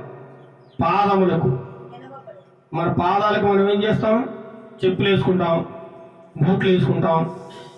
ఇంకా అంటే రకరకాల చెప్పులు వచ్చేసే ఫ్యాషన్స్. చెప్పుల దుకాణానికి వెళ్తే ఎన్నో రకాల చెప్పులు మనకి షాపులో కనబడుతుంటాయి. ఇవన్నీ కూడా పాదములకు రక్షణ కవచాలు. అందుకే దాన్ని పాదరక్షలు అంటాము. పాదరక్షకులు, పాదాలు మనందరం కూడా రక్షణ కవచంగా పాదరక్షలు ధరిస్తాం. ముళ్ళు కానీ, రాళ్ళు కానీ, ఇంకా ఏదైనా అపవిత్రమైన ఇవి తొక్కకుండా మనం ఏం చేస్తామండి? అన్ని రకాలుగా మన పాదాలకి సేఫ్టీగా ఉండడం కోసం చెప్పులు ధరిస్తాం, బూట్లు ధరిస్తాం. అయితే మన పాదములకు ఇక్కడ ఏం దొరుకుమంటున్నాడు? సమాధాన సువార్త అనే సిద్ధ మనస్సు అనే చెప్పులు ధరించుకోవాలట.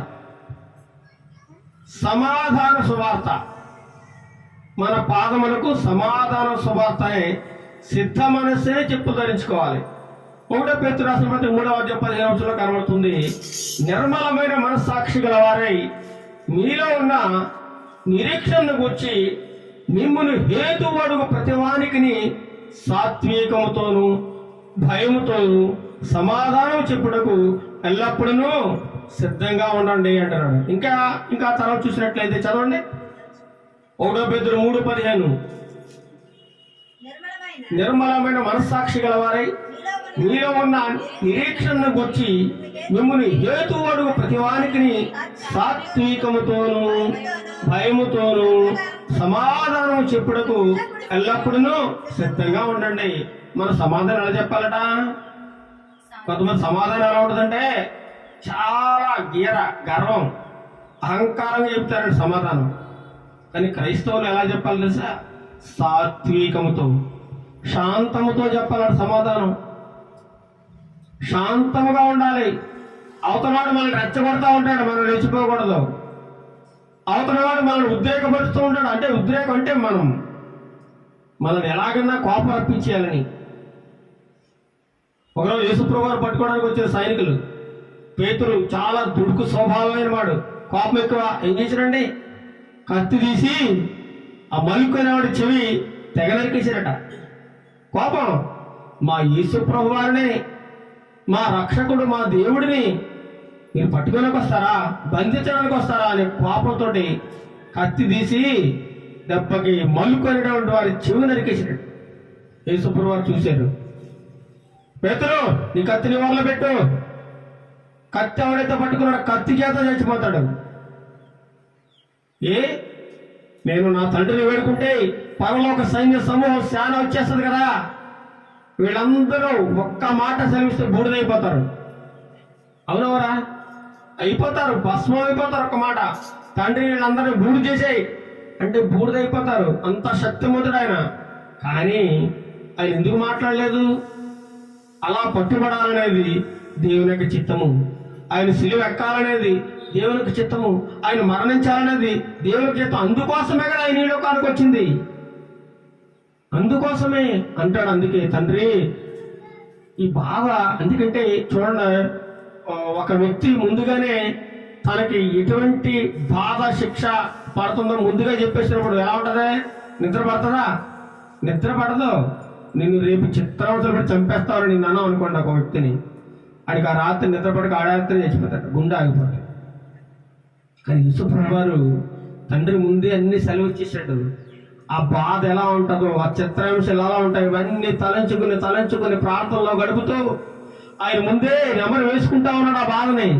అందుకే అంటాడు ఒక మాట, తండ్రి నీ చిత్తమైతే ఈ గిన్నె నా యొద్ద నుండి తొలగించు ప్రభువా. ఈ బాధ ఈ విధంగా నేను చచ్చిపోవడం నేను భరించలేనేమో, తట్టుకోలేనేమో, సాధ్యమైతే అన్నాడు. అవకాశం ఉంటే చెయ్యి ప్రభువా, అయినా వద్దొద్దు, నా చిత్తం కాదు, నీ ఇష్టమే అన్నాడు. ఎంత తగ్గింపు చూడండి, ఎంత సాత్వికము, ఎంత దీన మనస్సు యేసుప్రభు వారిది. అలాంటి దీన మనస్సు కలిగి ఉండమంటున్నాడు దేవుడు. దీన మనస్సు. సమాధానం చెప్పేటప్పుడు కూడా చాలా రెస్పెక్టబుల్గా ఉండాలి, చాలా గౌరవంతో సమాధానం చెప్పాలి. చాలా మందికి ఏమాత్రం గౌరవం లేదండి, అమర్యాద, పెద్ద చిన్న లేదు, రెస్పెక్ట్ లేదు, విలువలు లేవు, ఎథిక్స్ లేవు. ఈనాడు చదువుకునే పిల్లలు కూడా ఆ స్కూళ్ళలో కాలేజీలో, మొన్న మా అబ్బాయి స్కూల్లో ఆ ప్రోగ్రెస్ కోసం రాసుకోవడానికి వచ్చారండి. ఏమైనా కంప్లైంట్ ఉంటే రాయండి అన్నారు. అంతా బాగానే ఉంది, చక్కగా ఉంది. అందులో ఒక కంప్లైంట్ రాశారు. ఏంటి? Ethics and moral values. విద్యతో పాటు ఏం చెప్పమన్నాను? ఎథిక్స్, సమాజంలో ఉన్నటువంటి విలువలు, ఎలా బ్రతకాలి, ఎలా మాట్లాడాలి, ఇది చదువుతో పాటు మీరు నేర్పిస్తే ఇంకా బాగుంటుంది అని వాళ్ళకి ఒక సూచన సలహా ఇచ్చినప్పుడు ఆ యొక్క ప్రిన్సిపాల్ గారు ఫోన్ చేసి, చాలా బాగుందండి, ఈ మాట ఎవరో వాడలేదండి, మా పిల్లడు చదువుతలేదు, మా పిల్లడు ఇందులో మార్కులు తక్కువ వచ్చాయి, అవి తక్కువ వచ్చి అల్లరి చేస్తాడు, ఇది రాశారు, మీరు చాలా గొప్ప మంచి వాడారు. భాష school Pithapuram. Moral values and ethics ఉండాలి పిల్లలకి, అవి నేర్పించాలి. అవి నేర్పిస్తే వాళ్ళు పెద్దవాళ్ళైనాక వాళ్ళు ఎప్పటికీ తప్పుపోరండి, దేవుని యొక్క మార్గంలో ఉంటారు వాళ్ళు. అందుకే చిన్నతనం నుంచే మన పిల్లలకి భక్తిని, భయాన్ని, దీని యొక్క వాక్యాన్ని నూరిపోయాలి. అప్పుడు వారు ఎల్లప్పుడూ కూడా దేవునికి లోబడి నీతిగా, యథార్థంగా, సత్యముగా జీవించడానికి అవకాశం ఉంటుందన్నమాట. ఇంకా చూసి సమాధానంతో కూడిన సువార్తను ప్రకటించడానికి అన్ని వేళలా ఏం కలిగి ఉండాలి? సిద్ధ మనసు కలిగి సిద్ధంగా ఉండాలట. 1 Petrus 3:15 ఉంది. సమాధానంతో కూడిన సువార్త ప్రకటించాలి. మన సువార్త ప్రకటించాడు, మన సువార్త ఎదుటి వారికి బాధ కలిగేదిగా, నొప్పించేదిగా, బాధ పెట్టేదిగా ఉండకూడదు. చూడండి, చాలా మంది సువార్త ప్రకటించేటప్పుడు రెచ్చగొట్టే విధంగా ఉంటారు, రెచ్చగొట్టే మాటలు మాట్లాడుతూ ఉంటారు. చాలా మంది హిందూ సహోదరులు ఉన్నారు, వారిని ఏం చేయాలి? వారికి ప్రేమ కలిగిన సువార్త చెప్పమన్నాడు దేవుడు. అంతేకాని వారిని రెచ్చగొట్టి, వారి దేవుని దేవతలను విమర్శించి, వాళ్ళు అలాగా, వీళ్ళు ఇలాగా, వాళ్ళ దేవుళ్ళు అలాగా, వాళ్ళ దేవుడు ఎన్ని మనకు అవసరం లేదు. వారికి ప్రేమ గల సువార్తను బోధించాలి. దేవుని యొక్క గొప్పతనాన్ని, దేవుని యొక్క సాత్వికాన్ని, దేవుని యొక్క దిన మనసుని, దేవుని యొక్క ప్రేమను వారికి ప్రకటించాలి. అప్పుడు వారు తెలుసుకునే అవకాశం. అన్నిటికంటే ముందు మనం ఆ ప్రకారంగా జీవించినట్లయితే మనం చూసి ఆటోమేటిక్గా వారే మారిపోతారు. సువార్తను ప్రకటించడానికి అనేవాళ్ళు సిద్ధ మనస్సు అనే జోడు మనం ధరించుకోవాలి. యెహోవా తన ప్రజలకు సమాధానం కలిగేసే వారిని ఆశీర్వదించేవాడిగా ఉన్నాడట. సమాధానము, క్రైస్తవులకు ముఖ్యంగా ఉండవలసింది సమాధానం. అందుకే అంటాడు అనేక చోట్ల, నువ్వు సమాధానం కలిగి వెళ్ళిపో, సమాధానం గలదానం ఇవ్వము అంటాడు యేసుప్రభువు గారు. ఇంకా చూసినట్లే సరిహద్దుల్లో మనకు సమాధానం కలిగేసేవాడిగా ఉన్నాడు. దేవునితో సహవాసం చేస్తే మనకి సమాధానం కలుగుతుంది. దేవునితో సహవాసం చేయాలి, ఈ లోకంతో సహవాసం చేయకూడదు. లోకము దాని ఆశ గతించిపోతుంది, కొద్ది రోజులే. ఈ అందచందాలు, భోగభాగ్యాలు, ఈ డబ్బు ఇదంతా కొంతకాలమే, శాశ్వతం కాదు. కాబట్టి దేవునితో సహవాసం చేస్తే నీకు నిత్య సమాధానం కలుగుతుంది, శాంతి కలుగుతుంది. దేవుడు సమాధానానికి కారకుడుగా ఉన్నాడు. సమాధానం కలిగే దేవుని యొక్క మాటలు మనం వినాలి. ఇంకా చూసినట్లయితే రోమేయులకు రాసిన పత్రిక 12:18 చూడండి, చేతనైనంత మట్టుకు శక్యమైతే అని ఉంది. శక్యమైతే అంటే నీకు కుదిరితే చదవడం మాట. సఖ్యమైతే చేతనైనంత మట్టుకు సమస్త మనుషులతో సమాధానంగా ఉండు. సమస్త మనుషులతో అవకాశం ఉంటే నీకు అవకాశం ఎంత వీలైతే అంత, ఎంత అవకాశం కుదిరితే అంత, ఎంత శక్యమైతే అంత నువ్వు మనుషులతో సమాధానం ఉండడానికి ప్రయత్నించు. సమాధానం కావాలి క్రైస్తవుడికి. అనేక చోట్ల సమాధానం లేదు. సమాధానం లేక ఎంతో మంది నశించిపోతా ఉన్నారు. దేవుని వాక్యము వారి హృదయాల్లో లేక ఎంతో మంది నశించిపోతా ఉన్న ఈ లోకం మనం చూస్తూ ఉన్నాం. కాబట్టి సమాధానం వల్ల సువార్తను ప్రకటించాలి. సువార్తనగా అర్థం ఏంటంటే మంచి మాట. మనం చెప్పే మంచి మాటలే. ఇందులో చెడు అనేది ఎక్కడా లేదు. ఈరోజు మనం వాక్యం బోధిస్తున్నాం, ఎక్కడ ఒక చెడ్డ మాట ఉండదండి. ఎందుకు చెప్తాం? దేవుడు మన ద్వారా మంచినే పలికిస్తూ ఉంటాడు. ఒకప్పుడు మనం మంచి మాటలో బదులు చెడ్డ మాటలు పలికాం, చెడుగా ప్రవర్తించాం, లోకంలో చెడ్డగా తిరిగాం. కానీ ఇప్పుడు మనం దేవుని తెలుసుకున్నాం కదా, మన నోట్లో చెవి రావాలి. బూతులేనను, సరసోక్తులేనను, పోకిరి మాటలేనను మీ నోట రానీకుడు, ఇవి పరిశుద్ధులకు తగవు అంటున్నాడు. తగవు. బూతులు కూడా మాట్లాడకూడదు. బూతులు మాట్లాడే నోటితో ప్రార్థన చేయకూడదు, పాటలు పాడకూడదు. దేవుని వాక్యం ఇది, నా మాటలు కాదు. సమాధాన సువార్తను ప్రకటించాలట. ఇంకా సువార్త ప్రకటించే వారి పాదములెంతో సుందరములు అంటున్నాడు. అధికారం గల వారిగా సువార్త ప్రకటించాలట. సమాధాన సువార్త, సమాధానం అనే దాన్ని ఆయుధంగా ధరించుకోవాలి. సిద్ధ మనసునే జోడు తొడుక్కోవాలట. అన్ని వేళలా మనం సిద్ధ మనసు కలిగి ఉండాలి.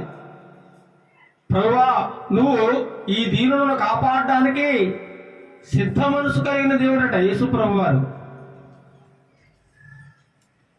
సువార్త ప్రకటించే వారి పాదములెంతో సుందరమంటున్నాడు. సువార్త పక్షంగా మనం వాదించారట. సువార్త ప్రకటించడానికి సిగ్గుపడకూడదట. చాలా మంది దేవుడి మాటలు చెప్పడానికి సిగ్గుపడతా ఉంటారండి. మా ఫ్రెండ్ ఏమన్నా అనుకుంటాడేమో, లేదా బంధువులు ఏమన్నా అనుకుంటారేమో, ఇలా చెప్తే వాళ్ళు ఏమైనా బాధపడతారేమో, మా ఇంటికి రావడం మానేస్తారేమో, నాతో స్నేహం మానేస్తాడేమో అనుకోకూడదు. నీకు అవకాశం కుదిరింది అనుకోండి, అనవసరమైన సూర్యులు మానేసి నువ్వు పని చేసే చోట, చదువుకునే చోట, నువ్వు ఉద్యోగం చేసే చోట నీకు వీలైతే ఒక మంచి మాట, దేవుని మాట. దేవుడు న్యాయవంతుడు, ప్రేమగలవాడు, సత్యవంతుడు, యథార్థవంతుడు. దేవుని నమ్ముకున్న వారు అందరూ కూడా మంచిగా ఉంటారు. దేవుని నమ్ముకున్న వారికి ఆయన నిత్య రాజ్యాన్ని దయచేస్తాడు. ఎందుకంటే పాపని క్షమించే ప్రేమ ఆ యేసు ప్రభు వారికి మాత్రమే ఉంది. ఈ లోకంలో అనేక మంది దేవుళ్ళు దుష్ట శిక్షణ, శిష్ట రక్షణ చేయడానికి వచ్చారు. యేసు ప్రభు వారు మాత్రం నువ్వెంత దుష్టుడమైనా, ఎంత దుర్మార్గుడమైనా, ఎంత పాపమైనా నిన్ను ప్రేమిస్తున్నాడు. కాబట్టి నీ సమస్త పాపాలను క్షమించడానికి ఆయనకు మాత్రం అధికారం ఉందని చెప్పి నువ్వు ఇటువంటి సువార్తను పఠిస్తే చాలు. లేదా పెద్ద పెద్ద గ్రంథాలు జరిగేసి నువ్వు చెప్పాల్సిన అవసరమే లేదు. దేవుని ప్రేమను చెబితే చాలు. అందుకే అంటాడు, సర్వలోకానికి వెళ్ళి సర్వసృష్టికి మీరేం చేయాలి? సువార్తను ప్రకటించాలి. పేదలకు సువార్తను ప్రకటించడానికి ఆయన వచ్చాడు. ఆయన సువార్త ప్రకటించు శిష్యులు సంచారం చేస్తూ వెళ్ళిపోయారట. ఇళ్ళు, పొలాలు, ఆస్తులు అన్నీ వదిలేసుకుని సమస్తాన్ని విడిచిపెట్టి సువార్త కోసం వెళ్ళిపోయారట. పౌలు గారు, నేను సువార్త ప్రకటించకపోతే నాకు ఏంటట? సువార్త ప్రకటించకపోతే నాకు శ్రమ. సువార్త ప్రకటించకపోతే నీకు శ్రమ. ఆయనకి శ్రమట, ప్రయోజనం ఏమి లేదు. సువార్త ప్రకటించకపోతే నీకు తెలిసిన సత్యాన్ని, నీకు తెలిసిన సత్యం, నీకు తెలిసిన దాన్నే చెప్పు ఎవరో ఒకటి. ఇది సమాధాన సువార్త. సువార్త కొరకు మనం ఎన్ని బంధకాలు వచ్చినా సరే మనం వాటిని ఎదిరించి పోరాడి ముందుకు సాగాలి. అపవాది తంత్రాలు మనకి ఎన్ని వచ్చినా సరే మనం వాటిని ఎదిరించడానికి శక్తి కలిగి ఉండాలంటే నీలో సమాధానం ఉండాలి. ఇంకా ఉండాలి, సిద్ధ మనసు కలిగి ఉండాలి. సిద్ధ మనస్సునే జోడు ధరించుకోవాలి. బలిము చేత కాక దేవుని చిత్త ప్రకారము ఇష్టపూర్వకముగాను దుర్లాభాపేక్షతో కాక ఇంకేమంటాడు సిద్ధ మనసుతోను మందుని విచారణ చేయుచు కాయాలట. 1:5 కనబడుతుంది. దుర్లాభాపేక్షతో కాకుండా సిద్ధ మనసుతో మందని విచారణ చేయుచు కాయ. మందరి కాపాడేవాడు మందరి విచారణ కూడా చేయాలి. వాళ్ళు ఎలా ఉంటున్నారు, ఏం చేస్తున్నారు, ఎక్కడికి వెళ్తున్నారు, ఏం తింటున్నారు, ఏముంటున్నారు, ఇదంతా కనిపెట్టాలి. మంద కాసేవాడు వాళ్ళు ఎలా పోతే నాకెందుకులే, వాళ్ళు వస్తారు పోతారు. ఇది కాదు. అక్కడ అంటున్నాడు ఏమన్నాడు, బలిము చేత కాక దేవుని చిత్త ప్రకారము ఇష్టపూర్వకముగాను దుర్లాభాపేక్షతో కాక. అంటే ఏదో నువ్వు ఆశించి వాళ్ళు ఏది ఇస్తారు. మొన్న ఒక మీటింగ్లోకి వెళ్ళానండి, సేవకుల సదస్సు. సేవకుల సదస్సులో మాట్లాడుకుంటా ఉన్నాడు. ఒక ఇద్దరు పాస్టర్ గారు మాట్లాడుకుంటున్నారు, నేను పక్కన నిలబడ్డాను దూరంగా. ఏమంటే ఈరోజు అనవసరంగా ఈ మీటింగ్ వచ్చాం, అక్కడ చక్కగా స్వార్థ ప్రకటన పడుతుంది. అనవసరంగా ఈ మీటింగ్ వచ్చాం. ఈరోజు ఉదయం లేచి 4 ఇళ్ళు 5 ఇళ్ళు దర్శిస్తే ఒక 1000 రూపాయలు వచ్చాయి. ఎంత వచ్చాయట? ఒక 1000 రూపాయలు వచ్చాయి. ఎంత దారుణం చూడండి, ఎంత దారుణం, ఎంత అన్యాయం. అంటే నువ్వు డబ్బు కోసం బ్రతుకుతున్నావు సువార్త చేసేది. ఎంత దారుణం, ఎంత అన్యాయం. చాలా బాధపడ్డా నా మాట విని. నా టైం వేస్ట్ అయిపోయిందండి. 4 ఇళ్ళు దర్శిస్తే సరిపోయింది, ఇంటికాడ ఉండే. నేను ఎంత దూరం ఇక్కడికి వచ్చి ఏదో మీటింగ్ అనుకుని. నేను రమ్మన్నవాడు ఎవడు అంటే, నువ్వు మీటింగ్ అంటే ఏదో మంచి భోజనం పెడతారని, మంచి కానుకిస్తారని ఆశించి వచ్చావా? ఇలా ఉన్నారు చాలా మంది సేవకులు. ఎందుకంటే చాలా చోట్ల వెళ్తూ ఉంటాను కాబట్టి ప్రతి ఒక్కటి అబ్జర్వ్ చేస్తూ ఉంటాను. అబ్జర్వ్ అందుకంటాడు, ప్రభువా నీవు దయాళుడువు. చూడండి కీర్తన 86:5 కీర్తన 86:5 కనబడుతుంది. ప్రభువా నీవు దయాళుడువు, క్షమించుటకు సిద్ధ మనస్సు గలవాడట. క్షమించడానికి సిద్ధ మనస్సు గలవాడు. ఆయన దయగల దేవుడు అండి. అందుకని నీకు సిద్ధమైన మనస్సు అనే జోడు దొరుకుకోవాలి. సిద్ధ మనస్సు ఉండాలి నీకు. నీ పాదములకు సిద్ధ మనస్సు అనే జోడు దొరుకుని నువ్వు సువార్త ప్రకటించడానికి నిలబడాలి ధైర్యంగా. ఇన్ని అవాంతరాలు వచ్చినా అన్నాడు శిష్యుల్ని, మిమ్మల్ని రంపాలతో కోసేస్తా అన్నారు. ఏమన్నారు? రంపాలతో కోసేస్తాను. కోసేయి, నీ తల నరికేస్తాను, నరికేయి, నిన్ను తల క్రిందగా సిలువేసేస్తాం. పేతురు గారు అన్నాడు, సిలువేసేస్తా ఉన్నాడు. అయ్యా అయ్యా అయ్యా యేసుప్రభు నన్ను సిలువేయొద్దండి, యేసుప్రభు అది గొప్పవాడు కాదు, నన్ను తల కిందగా సిలువేయండి అంటే ఏంటి? తల కిందకే కాళ్ళు పైకి. ఎంత ఎంత చూడండి, ఎంత త్యాగమో చూడండి. ఇలాంటి త్యాగం ఈనాడు కనిపించడం లేదు. అందుకే మన యుద్ధోపకరణాలు ఈ శరీర సంబంధమే కావు, ఆత్మ సంబంధమే. మనం పోరాటానికి కత్తో కర్ర డాలో ఏదో పట్టుకెళ్ళాల్సిన అవసరం లేదు. వాక్యం ఉంటే చాలు నీలో.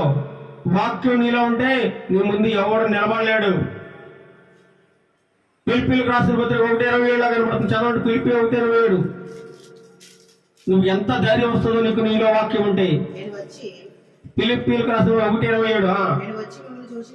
నేను వచ్చి మిమ్మల్ని చూసినాను, రాకపోయినను మీరు ఏ విషయంలోనూ ఎదురించి వారికి బెదరక.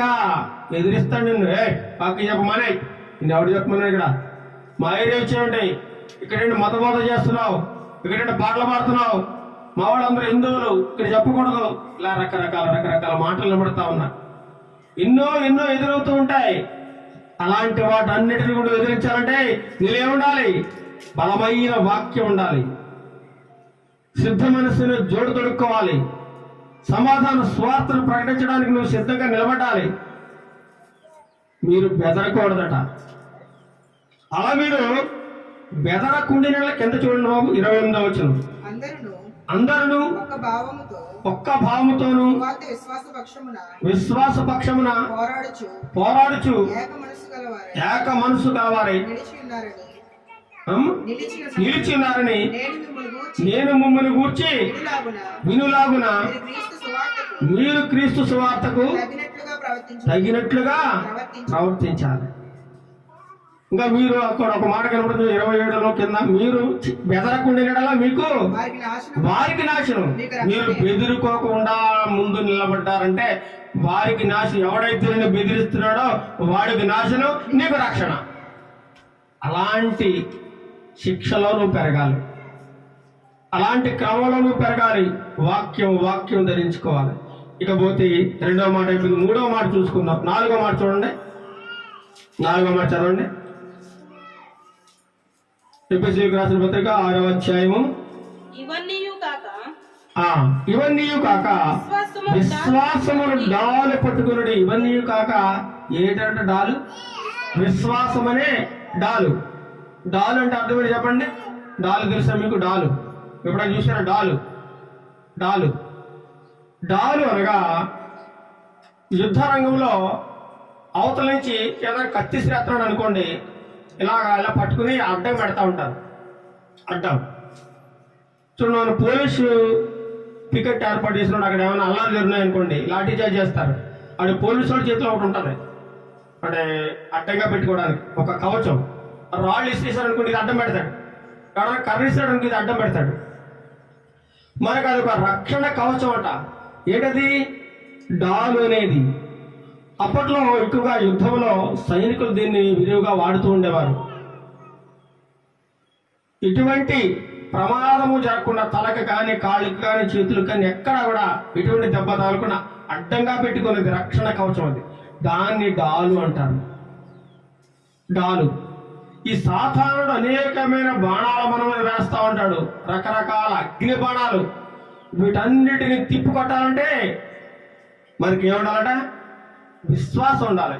ఏముండాలి? విశ్వాసం. విశ్వాసం అంటే నమ్మకం. విశ్వాసం అంటే నమ్మకం. దేవుడు యేసు ప్రభు నా కోసమే మరణించి నా కోసమే తిరిగి లేచాడు, నా కోసమే వచ్చాడు, నువ్వు నమ్మాలి. అంతే చాలు, ఇంకేం అవసరం లేదు. ఇదే విశ్వాసం. విశ్వాసానికి కేర్ ఆఫ్ అడ్రస్ ఎవరంటే ఎవరు చెప్పండి? అబ్రహాం. ఎందుకంటే అబ్రహాము పిలిచిన వెంటనే లోబడ్డాడు, నమ్మాడు, దేవుని మాట నమ్మేశాడండి. అందుకే అబ్రహాముకి అది నీతిగా ఎంచబడిందట. విశ్వాసములో మహావీరుడైన అబ్రహాముకున్న విశ్వాసం ఈ భూమి మీద ఎవరికి లేదండి. అంత గొప్ప విశ్వాస వీరుడైన, బలమైన నమ్మకం కలిగిన వాడు. విశ్వాసమును కర్త కర్మ క్రియ అన్ని యేసుప్రభువాడే. అలాంటి విశ్వాసం మనం కలిగి ఉండాలట. నోవహు కూడా దేవుని విశ్వాసం ఇచ్చాడు, బలమైన విశ్వాసం. దానియేలు కూడా దేవుని యందు విశ్వాసం ఇచ్చాడు. దేవుని యందు విశ్వాసం ఎవరైతే ఉంచుతారో వారు దేవుని పిల్లలుగా పిలువబడతారు. నువ్వు దేవునికి కుమారుడు అవ్వాలంటే, దేవునికే నువ్వు కుమారుడుగా పిలువబడాలంటే దేవుని మీద అపారమైన నువ్వు నమ్మకం పెట్టుకోవాలి. ఈ లోకంలో నువ్వు భూమి మీద నమ్మకం పెట్టుకున్నావు, బంగారం మీద నమ్మకం పెట్టుకున్నావు, నీ బంధువుల మీద నమ్మకం పెట్టుకున్నావు, నువ్వు పిల్లల మీద నమ్మకం పెట్టుకున్నావు, నువ్వు జీవించావంటే ఎటువంటి ప్రయోజనం లేదు. చాలా మంది తల్లిదండ్రులు పిల్లల మీద నమ్మకం పెట్టుకున్నారు. ఆ పిల్లలు ఏం చేస్తున్నారు? తీసుకెళ్ళి అనాథాహంలో పడేస్తున్నారు. నమ్మకం పోయింది కదా. ఎంతో అలారముద్దుగా పెంచుకుంటారు పిల్లల్ని. నా కొడుకు నా కూతురు నన్ను ఎంత బాగా చూసుకుంటారు అనుకుంటారు, కానీ వీళ్ళని తీసుకెళ్ళి ఎక్కడ పడిచేస్తారు. అందుకే నువ్వు ఎవరు నమ్మాలి? ఎవరిని నమ్మకూడదు. అందుకంటే ఎవరెవరో ఎదురవుతుంటారు, ప్రాణానికి నా ప్రాణం అంటారు. ఎవరెవరో ఎదురవుతుంటారు, ప్రాణానికి నా ప్రాణం అంటారు. ఎవరిని నమ్మినా ఫలితం లేదురా, ఎవరిని నమ్మినా ఫలితం లేదురా. యేసును నమ్మితే మోక్షందిరా,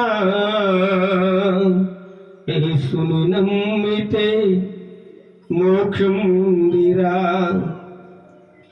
ఎవరికి ఎవరు ఈ లోకంలో, చివరికి యేసే పరలోకంలో. ఎవరికి ఎవరో,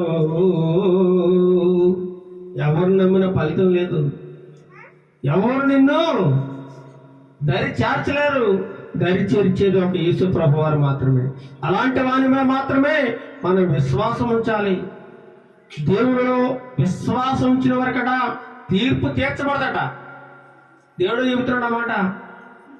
యోహాను సువార్త 3:18 దేవుని యందు విశ్వాసం ఉంచిన వారికి తీర్పు తీర్చబడదు. తీర్పులో నిలబడ్డాక డైరెక్ట్ ఆయన వెళ్ళిపోతాడు.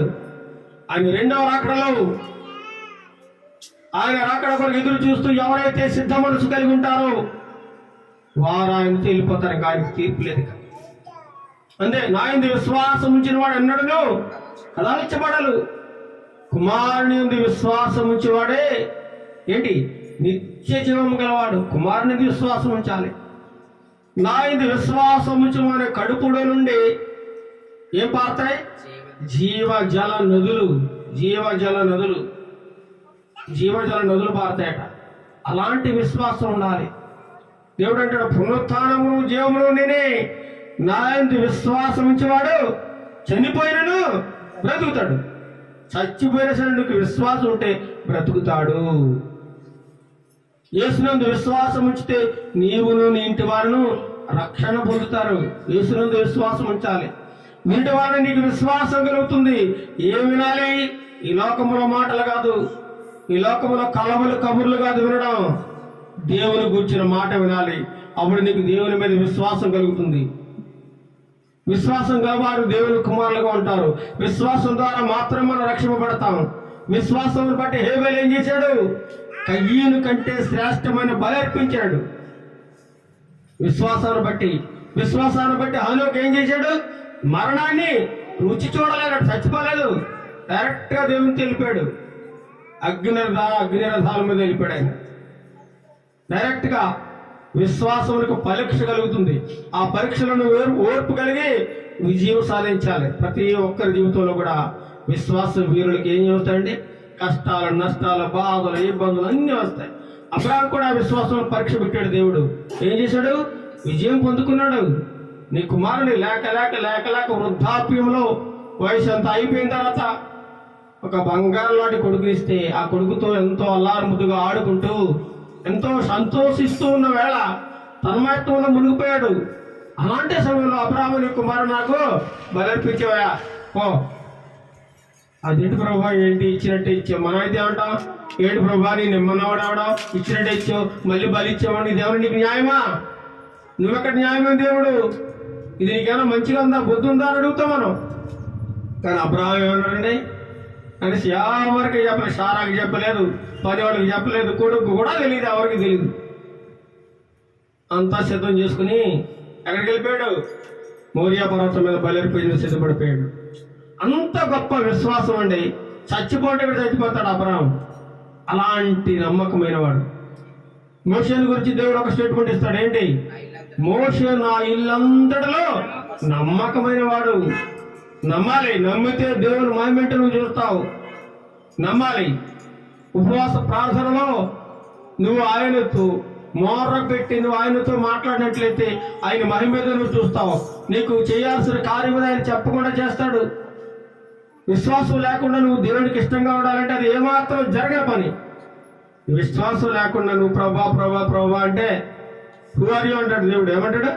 Who are you? ఎవరు నువ్వు? లేదు ప్రభా, నేను పాటలు పాడతాను, వాక్యం బాగా చదువుతాను, ప్రార్థన బాగా చేస్తాను, వాక్యం చెప్తాను, సంఘంలో నేను పెద్దను ప్రభా, నేను అన్ని విషయాలు ముందుంటాను ఆయన. అయితే అయితే ఏంటంట? ఎవరు నువ్వు? నేను ప్రభా, నా పేరు దాసులో ప్రభా, లేకపోతే నా పేరు అది ప్రభు, ఇది ప్రభా, ఏమో నువ్వు ఎవరో నాకు తెలియదు.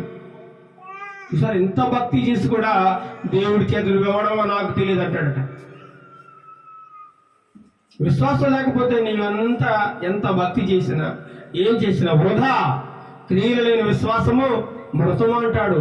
అందుకని రక్షణ అనే ఆయుధాలు మనం ఏం చేయాలి? ధరించుకోవాలి. కవచంగా విశ్వాసం అనే డాలు పట్టుకోవాలి. విశ్వాసం అనే డాలు. ఇక 5వది చదువుకుందామా? 5వది, మరియు రక్షణను శిరస్థానమును. రక్షణ శిరస్థానం 5వది. రక్షణకు కారణభూతుడు ఎవరండి?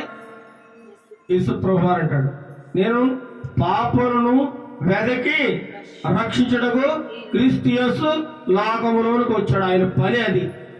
ఎక్కడెక్కడెక్కడ పాపులు ఉన్నారో వాళ్ళందరినీ వీధికి పట్టుకుని రక్షించడం ఆయన డ్యూటీ.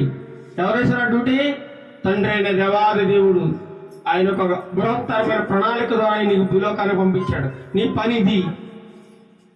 చివరిగా నువ్వేమైపోవాలి? అందరి కోసం చనిపోవాలి, సిలువ వేసేస్తారు, భయంకరమైన బాధలు పెడతారు, ఇవన్నీ అనుభవించాలి నువ్వు. మరి నువ్వు వెళ్తావా అంటే ఎస్ ప్రభు వెళ్ళిపోతాను నేను అని దేవుడు మన కోసం ధీరుడుగా రిక్తుడుగా నన్ను రక్షించాలని, పనికి మారిన వాడే నన్ను, ఎందుకు పనికిరాని నిన్ను, ఏ యోగ్యత లేని నన్ను, ఇటువంటి అర్హత లేని మనల్ని దేవుడు రక్షించడానికి. సాధారణంగా దేవుళ్ళు ఏం చేస్తారు తెలుసండి? ఎవడన్నా తప్పు చేస్తే ఆడి పని అయిపోద్ది అని చంపేస్తారు. మంచి చేసినోడు మాత్రం బతకనిస్తారు. పోలీస్ స్టేషన్లో ఏం చేస్తారు? తప్పు చేసినోడిని హాయిగా పొద్దుకి చాలా బాగా చేశారు తప్పు అంటారా, 4 పీకితారు లాఠీ చేసి పెట్టి. కానీ దేవుడు ఎంత ప్రేమమేడో చూడండి, పాపులను వెతికి రక్షించడానికి వచ్చారట. రక్షించడానికి చాలా మంది ఉంటున్నారు, పాపులను వెతికి రక్షించడం బాబు, తప్పు చేసిన వేసి పారాయడా. కానీ మీ దేవుడు ఒక వ్యక్తి అన్నాడు, తప్పు చేసిన వేసి పారాయడండి. మా దేవుడు ఒక్క బాణం వేసి పంపేశాడు, ఒక త్రిశూలం వేసి పంపేశాడు, కత్తితో నరికి పారేశాడు. ఇలా ఉండాలి దేవుడు అంటే. మీ దేవుడు ఏంటంటే తప్పు చేసిన ఎంకరేజ్ చేసినట్టు ఉంది అన్నాడు. లేదయ్యా, అది దేవుని ప్రేమ. ఆయన పాపులందరినీ చంపేసుకుంటా పోతే ఈ లోకంలో ఒక్కడన్నా మిగులుతాడా? ఒక్కడు మిగలడా. అందుకే అంటాడు దేవుని వాక్యం, అందరూ పాపము చేసి దేవుడు అనుకరించే మహిమను పొందలేకపోతున్నారు. ఎవడలేడు నీతిమంతుడు, అందరూ పాపాత్ములే. కాబట్టి రక్షణ కోసం, రక్షణ ఇవ్వడానికి వచ్చాడు. ఈ రక్షణ అనేదాన్ని మనం ఏం చేయాలట?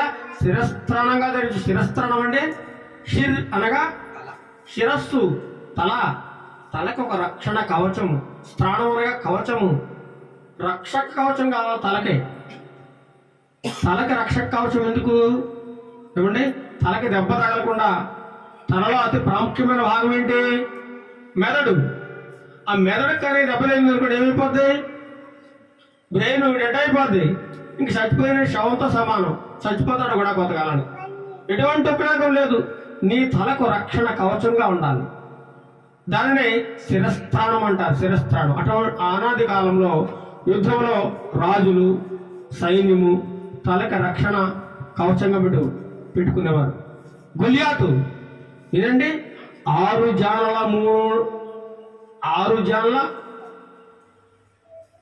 మూరల జానడు పొడుగంట. ఎవరో? గొలియాతు. 6 మూరల జానడు పొడుగు అంటే ఇక్కడి నుంచి అంత ఉన్నాడు, అంత పెద్ద మనిషి. అలాంటి పెద్ద మనిషి రక్షణ కవచం ధరించినట. అది రాగితో చేసినట్టు. ఏంటంటే రాగితో చేసినట్ట శిరస్త్రాణం. అంత పెద్ద మనిషి ఎందుకని పెట్టుకున్నాడు? తలకి దెబ్బ తగలకుండా ఉండాలని. కానీ అతను చేసిన చిన్న మిస్టేక్ అని తెలుసా? ఈ నొసటని గాలి తగలక చిన్న రంధ్రం ఉంది, చిన్న రంధ్రం. ఆ రంధ్రంలోంచి కొట్టేసాడు దెబ్బ. ఎవరో? దావీదు. ఒళ్ళంతా కప్పేసుకున్నాడండి. చక్కగా కాళ్ళకి బూటులు ఉన్నాయి. ఏమండి? ఇంకేముంది? శిరస్త్రాణం ఉంది, కవచం ఉంది, అన్నీ ఉన్నాయి. ఎక్కడ ఖాళీ లేదు శరీరంలో భాగంలో. కానీ తల నుదురు భాగాన చిన్న ప్లేస్ ఉంది. అదే దేవుడు వాడుకున్నాడు. అదే చిన్న వడిసెల రాయితో అంత గొప్ప మనిషిని ఏం చేశాడండి? నేల కూల్చి పారేశాడు దావీదు. అంత గొప్ప మహాదేవుడు మన దేవుడు. తన శిరస్సును కాపాడుకోవాలని ఎంతగానో జాగ్రత్తలు తీసుకున్నాడు అతను. కానీ కాపాడుకోలేకపోయాడు. తనంతటికి కాపాడే ఉంచే ఒక రక్షణ కవచం. ఇప్పుడు చెప్పాలంటే మన భాషలో హెల్మెట్. ఏంటండి? హెల్మెట్. అందుకే పోలీసు వారు చెప్తారు, హెల్మెట్ ధరించకపోతే నీకు 1000 రూపాయలు జరిమానా అంటాడు. మన పేపర్లు వేసాడు. బయటకు వెళ్ళి కానీ హెల్మెట్ పెట్టుకోకపోతే 1000 రూపాయలు. నేను హెల్మెట్ పెట్టుకోకుండా అన్నిసార్లు హెల్మెట్ పెట్టుకుంటా. ఒకసారి హెల్మెట్ పెట్టుకోకపోతే ఏం చేశాడు దేవుడు? ఒక పాట నేర్పించాడు. ఒరే బాబు, హెల్మెట్ పెట్టుకోకపోతే నువ్వు చస్తావు అన్నాడు. హెల్మెట్ పెట్టుకోకపోతే నువ్వు చస్తావు. మరి ఆ రోజు హెల్మెట్ పెట్టుకుంటే తలకి దెబ్బ తగలేదా? తగలదు. ఈరోజు హెల్మెట్ లేక, శిరస్త్రాణం లేక ఎంతో మంది తలలు పగిలిపోయి, మెదడు పగిలిపోయి, బ్రెయిన్ డెడ్ అయిపోయి ఎంతో మంది చచ్చిపోతున్నారండి. కాబట్టి హెల్మెట్ కంపల్సరీ ధరించుకోవాలి. అది ఒక రక్షణ కవచం. అది శిరస్త్రాణం మీద ఏం ధరించుకోవాలి? రక్షణను 1 తెస్సలోనికీయులకు రాసిన పత్రిక 5వ అధ్యాయం 8వ వచనంలో మనము పగటవారమై ఉన్నాము కనుక చూడండి 1వ తెస్సలోనికైయులకు రాసిన పత్రిక 5వ అధ్యాయం 8వ వచనం, మనము పగిటమారమై ఉన్నాము గనుక మత్తులమై ఉండగా విశ్వాస ప్రేమలు అనే కవచము రక్షణ నిరీక్షణను శిరస్త్రాణమును మీరు ధరించుకోవాలి. పౌలుగా చెప్తున్నారు, విశ్వాస ప్రేమ అనే కవచం పెట్టుకోవాలి, రక్షణ నిరీక్షణనే శిరస్త్రాణం. రక్షణను నిరీక్షించి ఎదురు చూడాలి, నువ్వు ధరించుకోవాలి. రక్షణను నీ శిరస్సుకు శిరస్త్రాణంగా ధరించుకోవాలట. రక్షకుడైన యేసు పేరులోనే ఉందండి రక్షణ. ఆయన పేరే రక్షకుడు. యేసు అంటే రక్షకుడు. ఆయన రక్షించడానికి ఆయన పేరే సార్థకమైపోయింది. హెబ్రీయులకు రాసిన 4:12లో దేవుని వాక్యము సజీవమై బలము గలదై 2 అంచులు గల ఎటువంటి ఖడ్గము కంటేను వాడిగా ఉండి ప్రాణాత్మలను కీళ్లను మూలుగును విభజించినంత మట్టుకు దూర్చు హృదయము యొక్క తలంపులను ఆలోచనలను శోధించు. మన హృదయంలో తలంపులన్నీ ఎక్కడి నుంచి వస్తాయి? మైండ్. మన మైండ్ సరిగా ఉంటే అన్ని సరిగా ఉంటాయి. అందుకే మైండ్ ఎన్ని రకాలు ఉంటాయి? 2 రకాలు. మీరు చెప్పండి, మైండ్ ఎన్ని రకాలు పనిచేస్తట? Conscious, subconscious. Conscious mind, subconscious mind. Conscious మైండ్లో ఉన్నవాడే ఎలా ఉంటాడు? చక్కగా ప్రవర్తిస్తాడు. సబ్ కాన్షియస్లోకి వెళ్ళిపోతే అడేం చేస్తాడో వాడికి తెలియదు. కాబట్టి మన మైండ్ కూడా, మన మనసును చాలా జాగ్రత్త. మన హృదయం యొక్క తలంపులన్నీ ఆలోచించేది ఏంటిది? మనస్సు. మన హృదయంలోంచి వచ్చేదంతా కూడా మనస్సు ఆలోచిస్తుంది అనమాట. కాబట్టి దీన్ని జాగ్రత్తగా ఉంచుకోవాలి. విశ్వాసకి నిత్య జీవితంలో ప్రాముఖ్యంగా ఉండాల్సింది రక్షణ. శిరస్త్రాణం అనగా హెల్మెట్ జాగ్రత్తగా పెట్టుకోవాలి. హెల్మెట్ లేకపోతే చాలా ప్రమాదం. ఏమండి? నీతిని కవచంగా ధరించుకోవాలి. రక్షణను యెషయా 59:17లో కనబడుతుంది. నీతిని కవచముగా ఆయన ధరించుకొనెను, రక్షణను తల మీద శిరస్త్రాణముగా ధరించుకొనెను. యెషయా చెప్తా ఉన్నాడు. యేసుప్రభువు వారి యొక్క ప్రవచనం ఇది. రక్షణ యెహోవాదే, యెహోవానగు నేను వెలుగును రక్షణై ఉన్నాను, నీ రక్షణానందము నాకు మరలా పుట్టించమంటాడు దావీదు భక్తుడు. సీయోనులో నుండి ఇశ్రాయేలుకు రక్షణ కలుగును, రక్షణ పాత్రను చేతపుచ్చుకుని యెహోవా నామమున ప్రార్థన చేస్తానంటాడు. ఇంకా చూస్తే నీతిమంతుల గుడారములో రక్షణను గూర్చిన ఉత్సాహ సునాదం వినబడును. రాజుల చేతనేను, నరుల చేతను మనకు రక్షణ కలగదు, కానీ ఎవరి ద్వారా కలుగుతుందట? దేవుడు. అందుకే వారు నమ్మకండి అంటాడు. రాజులు కానీ మనుషులు కానీ ఎవడే నమ్మకరు. నమ్మేది నన్ను మాత్రమే, దేవుణ్ణి, యేసుప్రభు వారిని. ఆయన ద్వారా మాత్రం మనకు రక్షణ కలుగుతుంది. రక్షణకు కారణపుత్రుడు జక్క ఇంటికి రక్షణ వచ్చింది. నేడు నీ ఇంటికి నేను ఇంట్లోకి వచ్చేస్తున్నాను. యేసుప్రభు వారు మన ఇంట్లోకి వచ్చాడు, మనకు రక్షణ వచ్చేసినట్లే. మరి ఎవరెవరనూ మనకు రక్షణ కలుగుతూ? ఏ నామంలో రక్షణ? యేసు నామంలో మనకు రక్షణ కలుగుతుంది. యేసునందు విశ్వాసం ఉంచి అప్పుడు నీవును నీ ఇంటి వారు ఏం చేస్తారు? రక్షణ పొందుకుంటారంట. మనుషులందరూ రక్షణ పొందాలన్నది ఆయన యొక్క ఉద్దేశం. అందుచేత ఆయన రాకడను ఇంకా ఆలస్యం చేస్తా ఉన్నాడు. ఇంత గొప్ప రక్షణ మనం నిర్లక్ష్యం చేస్తే మనం ఎలా తప్పించుకుంటాం? నీవు రక్షణ దేవుడు ఉచితంగా ఇస్తాడు. నీ డబ్బు ఇవ్వమని, లేదా దాని ఇవ్వమని, లేదా నా హుండీలో 1 కోటి రూపాయలు ఏమని, 1 లక్ష రూపాయలు ఏమని దేవుడు అడుగుతలేదు కదా. లేదా నా బంగారం బాబు నాకు దశభాగం ఇలా ఇస్తేనే నీకు రక్షణ ఇస్తాను అని అనడం లేదు. రక్షణ ఉచితం. అందుకే అంటాడు పౌలు గారు, మేము ఉచితముగా పొందితమే, ఉచితముగానే ఇచ్చుచున్నామంటాడు పౌలు గారు. చివరిగా 6వ మాట చదువుకుని మనం కూర్చుకుందాం. చదవండి. దేవుని వాక్యము అని ఆత్మ ఖడ్గమును ధరించుకొనుడి. చివరి మాట. మొట్టమొదటి మాట ఏంటండి? దట్టి. రెండవది నీతి అనే మైవరు. మూడవది పాదములకు సమాధాన సువార్త అనే సిద్ధ మనసును జోడు. 4వది విశ్వాసం అనే డాల్. 5వది రక్షణ శిరస్త్రాణము. 6వది ఆత్మ ఖడ్గం. దేవుని వాక్యం ఆత్మ ఖడ్గం.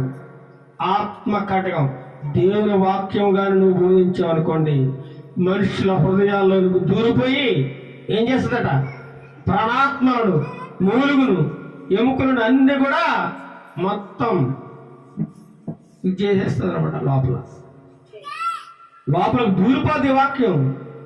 ఎందుకంటే ఇది 2 అంచులు గలది, ఎటైనా నరికేస్తుంది.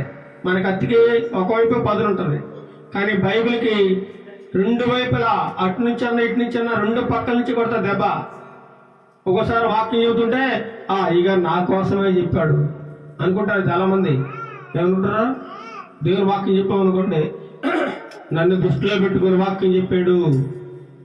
ఒకసారి అలాగే వాక్యం చెప్తున్నారంట.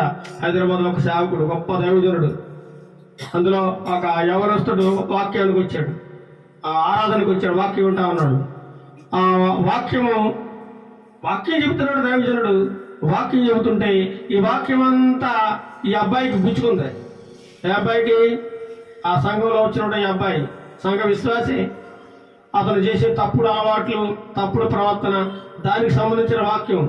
అయితే నా గురించి ఎవరో పాస్టర్ గారికి చెప్పేశారు. ఏమంటాడా? నా గురించి ఎవరో పాస్టర్ గారు చెప్పాడు. కరెక్ట్గా నేను చేసే పనులన్నీ చెప్తున్నాడు, నా గురించి చెప్తున్నాడు అని చెప్పి మరణ నుంచి చర్చికి రావడం మనిషి ఏం చేశాడు? చర్చికి రావడం మానేశాడు. కొన్నాళ్ళగా అయ్యగారు వెళ్ళి దర్శించినప్పుడు అప్పుడు వాళ్ళ అమ్మగారితో చెప్పాడట, అమ్మా నా గురించి ఆయన మాట్లాడుతున్నాడు కాబట్టి నేను వెళ్ళాం, నేను చేసేవన్నీ ఆయనకి ఎవరో చెప్పేశారు అని వెళ్ళినప్పుడు ఆ తల్లి చెప్పిందట, బాబు దేవుడు ఈ లోకానికి వచ్చింది పాపిని వెతికి రక్షించడానికి బాబు. నువ్వు నేను మనందరం పాపులమే, నువ్వు నేను మనందరం దోషాలు చేస్తున్నావు, నువ్వు ఎవరో చూడలేదని అనుకుంటున్నావు, కానీ దేవుడు సమస్తాన్ని చూస్తూ ఉన్నాడు, సమస్తాన్ని చూస్తూ ఉన్నాడు. అననే సభ్యురాలు ఎవరో మా మాటలు వినలేదు, మమ్మల్ని ఎవరో చూడలేదు అనుకున్నారు. నీ పొలానికి ఎంత నేను పొలం అమ్మి డబ్బులు ఇస్తాను ఎవరు చెప్పమన్నాడు? పేతురుగా అడిగారా? అననే సభ్యురా మీకు పొలం ఉంది కదా అమ్మేసి దేవునికి ఇచ్చేయండి అన్నాడా? అనలే. అనేక మంది దేవుని వాక్యం ఉన్నవారు దేవుని విశ్వాసం ఉంచి తమ చాలా స్థిరాతులు అమ్మేసి అపోస్తలుల పాదాలను పెట్టేశారు. అయ్యా ఇది సువార్త పని కోసం వాడండి. అది విని వీళ్ళు కూడా మేము కూడా ఇచ్చేస్తామని వచ్చేసారండి. వచ్చేసి సరే మంచిది అన్నాడు పవిత్ర గారు. అయితే పొలాన్ని అమ్మేసుకున్నారు. 1,00,000 ఎంతో వచ్చింది, లేకపోతే 2 లక్షలు అనుకుందాం. వచ్చిన తర్వాత ఏం చేశారు?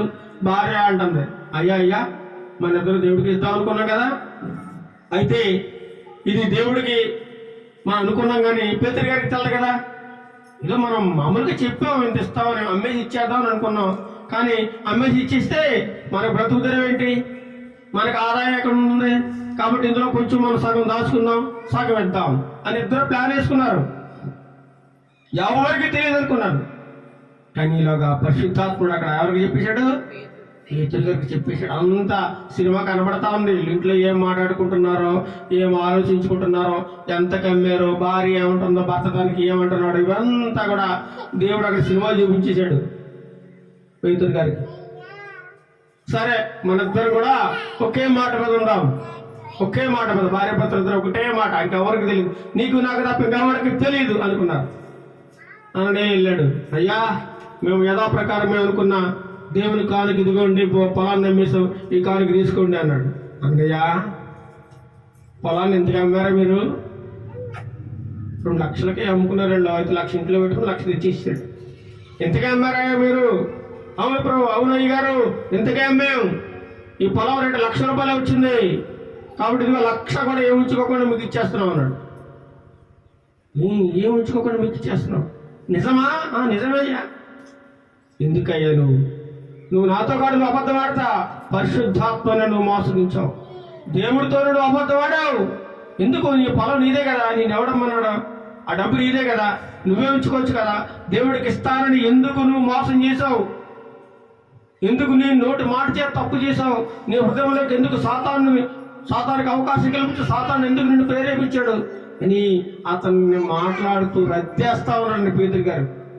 మాట్లాడుతుంటే అలా మాట్లాడుతుండగా అననయ్య అలా నిలబడినట్టుండగానే గెల కొట్టుకుని చచ్చిపోయాడు.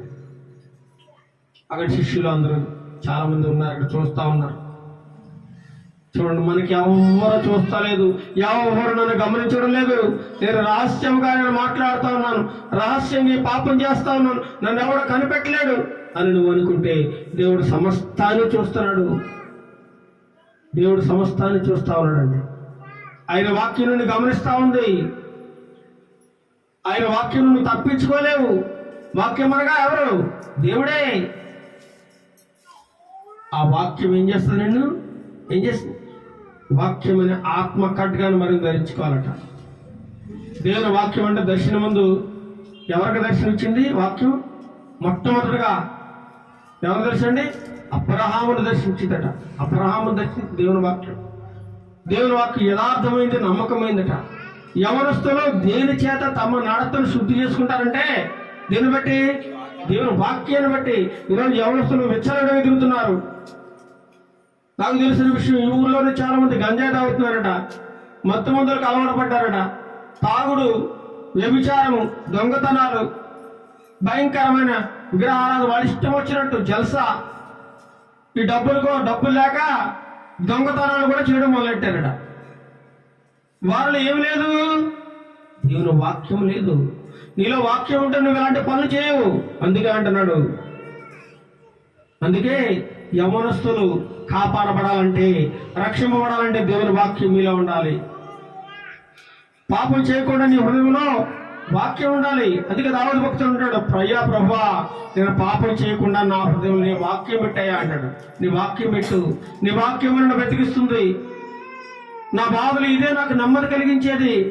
నీ వాక్యం ఆకాశం నిత్యం నిలకడగా ఉంది. నీ వాక్యములు నా నోటికి ఎంతో మధురమైనవి, నా నాలుగుకి అంటున్నాడు. ఆత్మలో ఎల్లప్పుడు దేవుని వాక్యం ఉంటే ఎటువంటి అపవాది శక్తిని నువ్వు ఎదిరించగా శక్తి నీకు లభిస్తూ ఉంది. అపవాది తంత్రాన్ని వడివేసి అగ్ని బాణాలని నువ్వు ఆర్పాలని నీలో వాక్యం ఉండాలి. వాక్యాన్ని చేత పట్టుకుని ఉండాలి. కొంతమంది సేవకులు ఉన్నారండి, ఈ బైబిల్ మోయడానికి కూడా వాళ్ళకి సామర్థ్యం. బైబిల్ కొంతమంది పెద్ద పెద్ద సేవకులు బైబిల్ ఏమో పక్కన శిష్యుడు మాట్లాడు, ఈయన మాత్రం ఊపుకుంటాను అడుగుతారండి. మళ్ళీ బాధ అంతా అయిపోయిన తర్వాత కూడా అక్కడ పులిపెట్టిన బైబిల్ పెట్టి వచ్చేస్తాడు. మళ్ళీ శిష్యుడు వెళ్ళి బైబిల్ తేవాలి. ఎందుకంటే ఎంత బద్ధకోచరుండి. బైబిల్ని కూడా చేతితో పట్టుకోలేనంత బద్ధకోయింది. మళ్ళీ గొప్ప దేవజనుడు.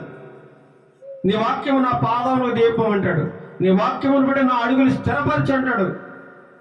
యెషయా గ్రంథం 48లో చూడండి వాక్యం ఎలాంటిదో. యెషయా గ్రంథం 48లో చూస్తే వాక్యము ఎలాంటిదో అక్కడ కనబడుతుంది.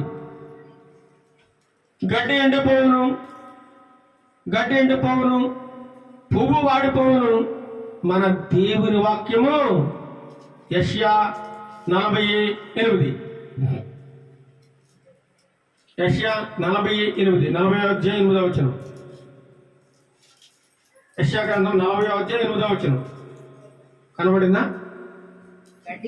గడ్డి ఎండిపోవును, పువ్వు వాడిపోవును, మన దేవుని వాక్యము నిత్యము నిలుచును. ఇదే మాట 1:24 కూడా కనబడుతుంది. పేతురు గారు మాట్లాడుతూ ఉంటారు సేమ్. గడ్డి ఎండిపోవును, పువ్వు వాడిపోవును, మన దేవుని వాక్యము నిత్యము నిలుచును. ఎల్లప్పుడూ ఉంటది. నువ్వు పోతావు, నీ తరం పోతుంది, నీ పిల్లలు పోతారు, నీ తాత ముత్తాత అందరూ పోతారు. దేవుని మాట ఎల్లప్పుడూ అలాగే నిలిచి ఉంటది. దేవుని మాట ఎల్లప్పుడూ, ఆకాశము భూమి గతించిపోతే కానీ నా మాటలు ఎన్నడూ గతింపమంటాడు. కాబట్టి దేవుని వాక్యాన్ని ఎవరైతే వింటారో వారు ధన్యులు. అదేందో వాక్యం, ఆ వాక్యమే శరీరధారి అయి మన మధ్యకి నివసిస్తుంది. ఈరోజు మన మధ్య ఎవరున్నారండి? వాక్యం ఉంది. వాక్యం అనే దేవుడు. వాక్యం వినిన వాళ్ళు అనేక మంది రక్షింపబడ్డారట. పేతురు గారు బాధ చేస్తుంటే ఆ వాక్యం విన్న వాళ్ళందరూ కూడా ఒకే రోజు ఎంతమంది? 3000 మంది. ఎంతమంది అండి? 3000. ఒకరు కాదు, ఇద్దరు కాదు, ముగ్గురు కాదు. ఒక్క రోజు ఒక వాక్యం చెబితే 3000 మంది రక్షింపబడ్డారట. ఎంత గొప్పదో చూడండి, ఎంత బలమైందో. దేవుని వాక్యం ప్రబలమే వ్యాపిస్తూ ఉందట. ఈరోజు ఈ వాక్యాన్ని అందుకోవడానికి ఎంతో మంది కుట్ర చేస్తూ ఉన్నారు. ఎంతమంది, ఎన్ని రాజకీయ ప్రభుత్వాలు కుట్రలు చేసిన ఈ వాక్యాన్ని ఎవరు ఆపలేరు.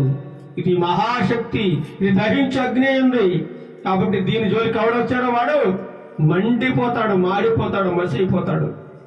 కాబట్టి వాక్యం ప్రబలంగా ఉందట. వాక్యంతో నువ్వు ఉదక స్నానం చేయాలి. నాడి నెత్తి నుంచి ఆరికాల వరకు నిన్ను కడిగేది దేవుని వాక్యము. పాప రక్షకుడు క్రీస్తు యేసు లోకమునకు వచ్చిన వాక్యము నమ్మదగినది, పూర్ణాంగీకారానికి యోగ్యమైనదిగా ఉందట. వాక్యం ప్రకటించి నువ్వు ప్రయాసపడాలి. నీకు తెలిసిన సమయం ముందు ఆ సమయం ముందు కూడా నువ్వేం చేయాలి? వాక్యాన్ని ప్రకటిస్తూ ఉండాలి. దేవుని వాక్యం సజీవమైన బలముగానే ఉందట. ప్రపంచంలో దేవుని వాక్యం వలన ఒక్క మాటలో ఈ ప్రపంచం అంతా కూడా ఇలా ఉందంటే దేవుని మాట వలన, దేవుని వాక్యం వలన ఈ సృష్టి అంతా దేవుని మాట నిర్మపడింది. కాబట్టి అటువంటి దేవుని వాక్యం మనం ఆత్మలో ధరించుకోవాలి. ఇలాంటి ఆయుధాలు క్రైస్తవులు ధరించినట్లయితే సాతాను అంధకార దురాత్మ శక్తులు ఎవరొచ్చినా సరే మనం ఎదిరించడానికి శక్తిమంతులం అవుతాం. అటువంటి శక్తి గల వాక్యం మనందరం హృదయంలో ఉంచుకుందుము గాక. అటువంటి బలమును మనం పొందుకుందుము గాక. సాతాను అపవాదేసే అగ్ని బాణములను మనం ఆర్పుదుము గాక. దేవుడు అటువంటి కృపను మనందరికీ దయచేయను గాక. ప్రార్థన చేసుకుందాం. బాబు ప్రార్థన చేస్తాం. మన మధ్యలో బాబు సాయి వచ్చి ప్రార్థన చేస్తారు.